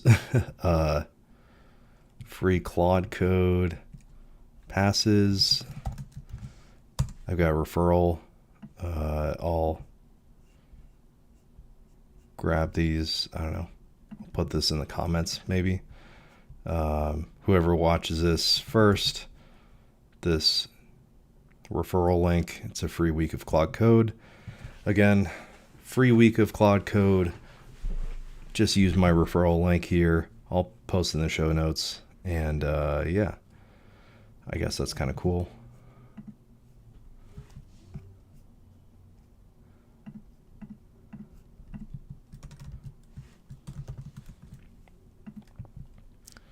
Okay. Delete. Yeah.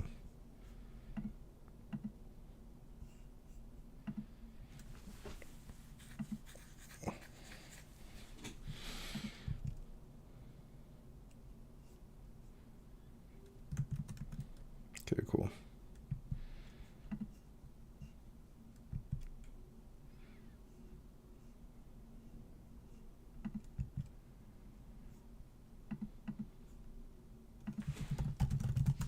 build.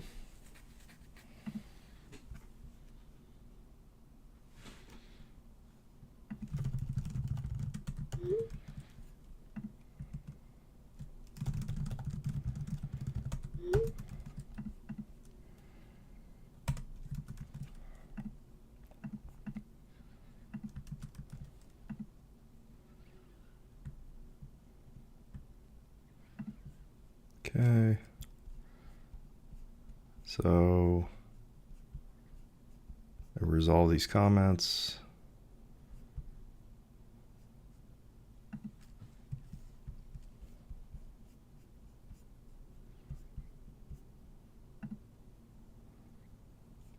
We ran into a compaction. So I say run into a compaction because we don't want to compact here, or like we don't want to, like now it's kind of out of our control what is in the context window.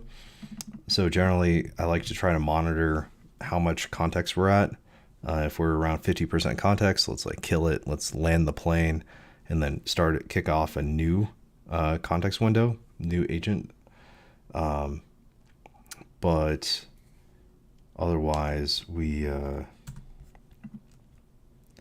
yeah, but this is okay because we're just watching what the build is doing, and it's not like actually trying to, if it was actually trying to implement something, I think that would be a bigger deal. But I think since we're just monitoring, I think we're okay. Please merge.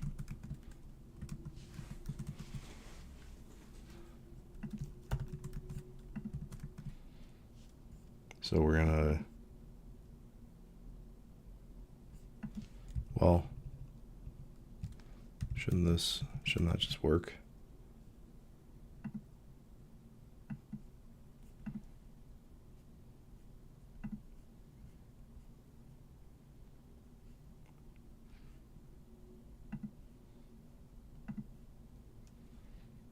Okay, sure.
Actually, update is returning. So handling. Therefore, providing updates, let me rerun the workflow.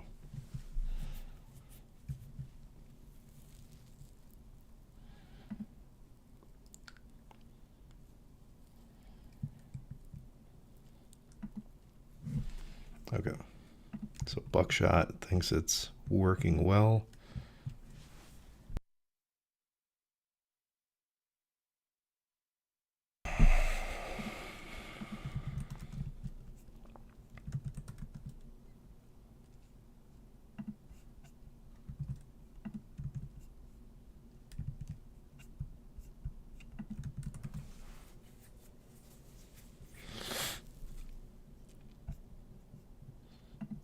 All review comments have been addressed.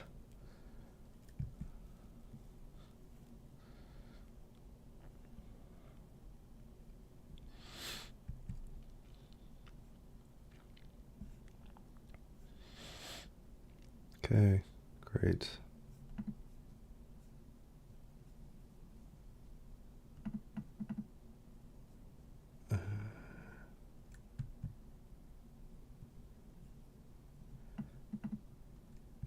Cleanup Lambda is missing source code hash while circuit breaker Lambda has the wide Lambda code.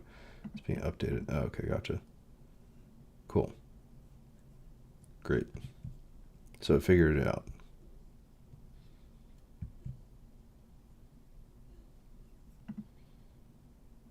Okay. Merge PR. Merge that bad boy. So we've got 2 PRs merged for the side projects, the side project to the side project. And then now we are adding one more cleanup. just one more cleanup PR. That's all we need.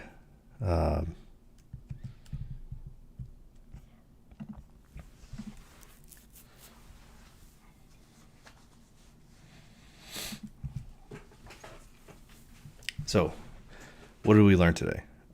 So I'm more like managing things now. Like I'm juggling like 3 different projects.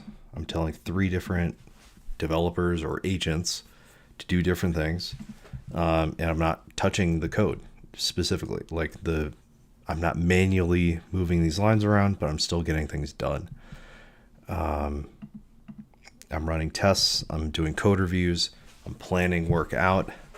If it's super important, I'll have multiple agents do each of the planning steps. I'll have one agent do the actual implementation, and then I'll have multiple agents, multiple different models review the same code, because I think these different agent models are going to see things differently, and they do see things differently. Like I kind of prompt it to try to add different comments than just say the same thing over and over again. Like they're all probably going to see the same, whatever, couple first. They're all probably going to see the same couple high level issues, but then I think Codex tends to dig deeper and look more in depth at issues. At least it spends more time. Who knows? Claude I think is better at like, okay, sure.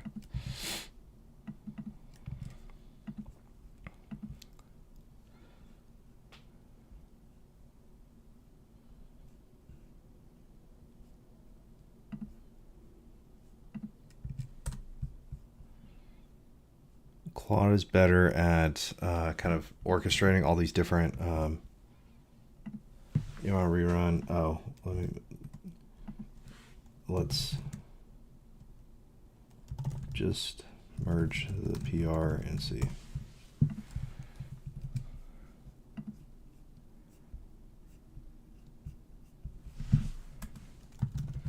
PR when ready.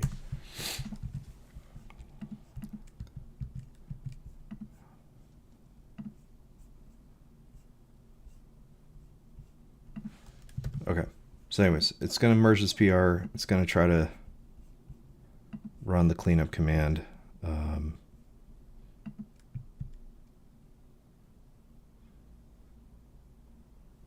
I really want to see, like, show. I think we're pretty close to,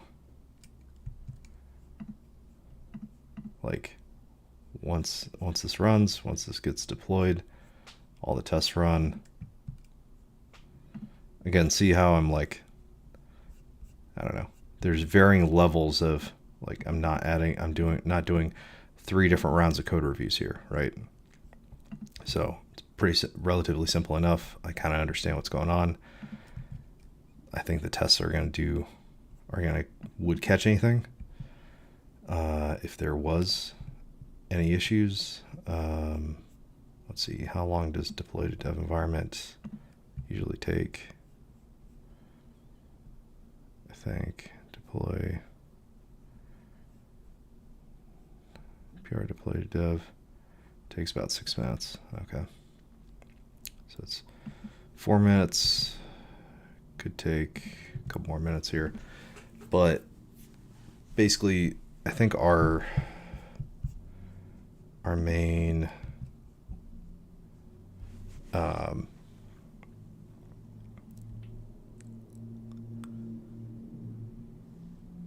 the main point to all this is that it's a software development process. It's no different than any regular programming. It's just you aren't manually typing any of the characters anymore. You're kind of you're guiding the agent towards a goal, and the skill is just redirecting it when it's starting to get turned around. Like I redirected the agents a couple different times today.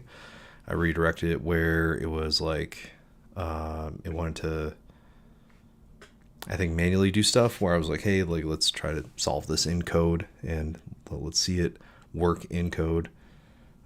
So then sheriff will now run deployed Lambda with the correct code with source code hash forcing the update. Okay, cool.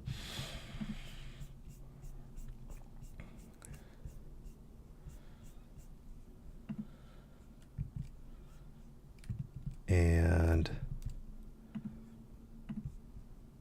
yeah, so like what's amazing like with Claude is that it's doing all this tracking stuff while I'm like talking, and like I don't have to like pay attention to what's going on here. It's monitoring the situation. It knows what should be happening.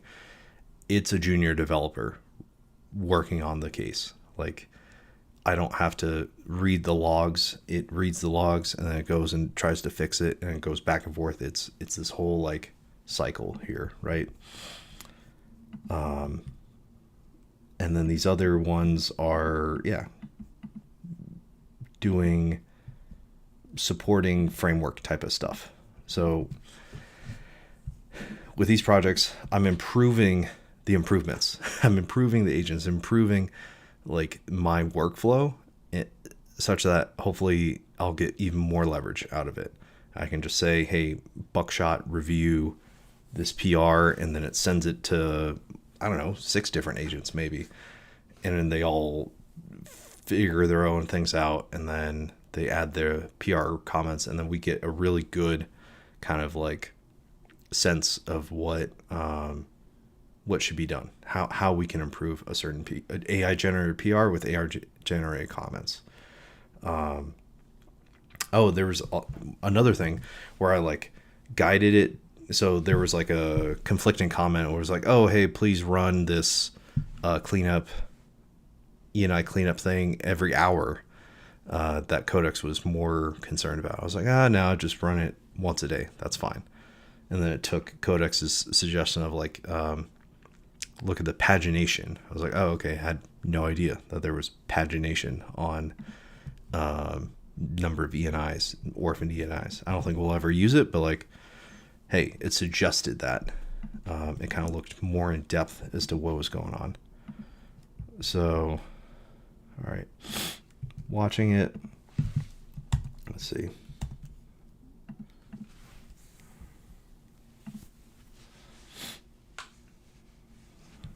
Roxas dev cleanup.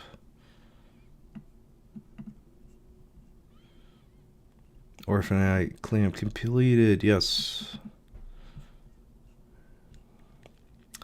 Yes. Orphan ENI cleanup completed. 58 deleted, 4 skipped in use. All right, so we can come here and we'll see that go down to 7. It was 50 something or 60 something.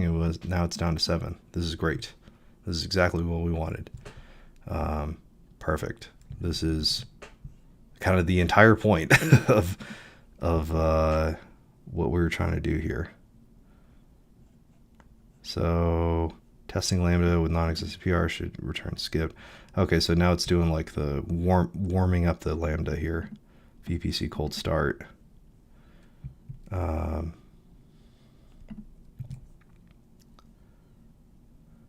Basically, all I wanted to see was the ENI. We'll see what. We'll see how this VPC cold start thing works.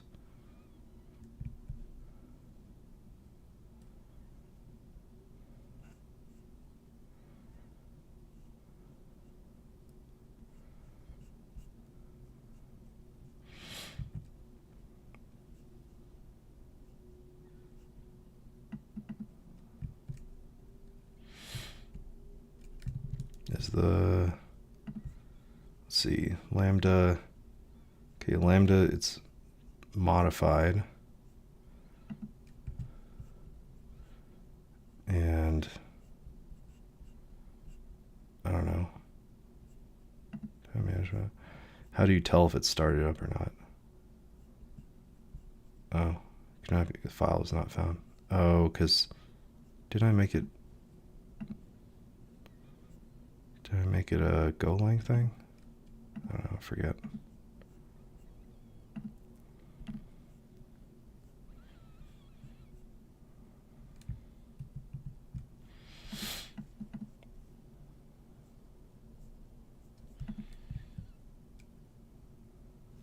So it'll figure out that. It'll find that failure. It'll try to figure it out.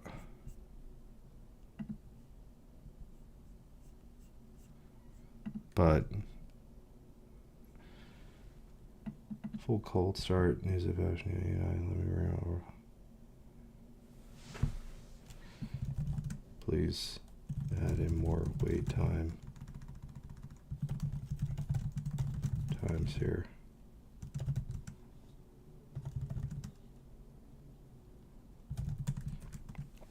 Anyways, that's all I want to see. I wanted to see the ENIs go down, and it did. And they will continue to stay down. So that was like the one thing I wanted to accomplish today, is make sure the cleanups work. I guess the cleanups still are having a hard time working with the database thing. But that's fine. This is, enterprise vibe code. Like we want to we're doing the boring stuff here, right? We care about all these boring things because they all add up into how the system runs overall, and how maintainable these things are over time. So anyways, hope that helps, and I'll catch you guys later.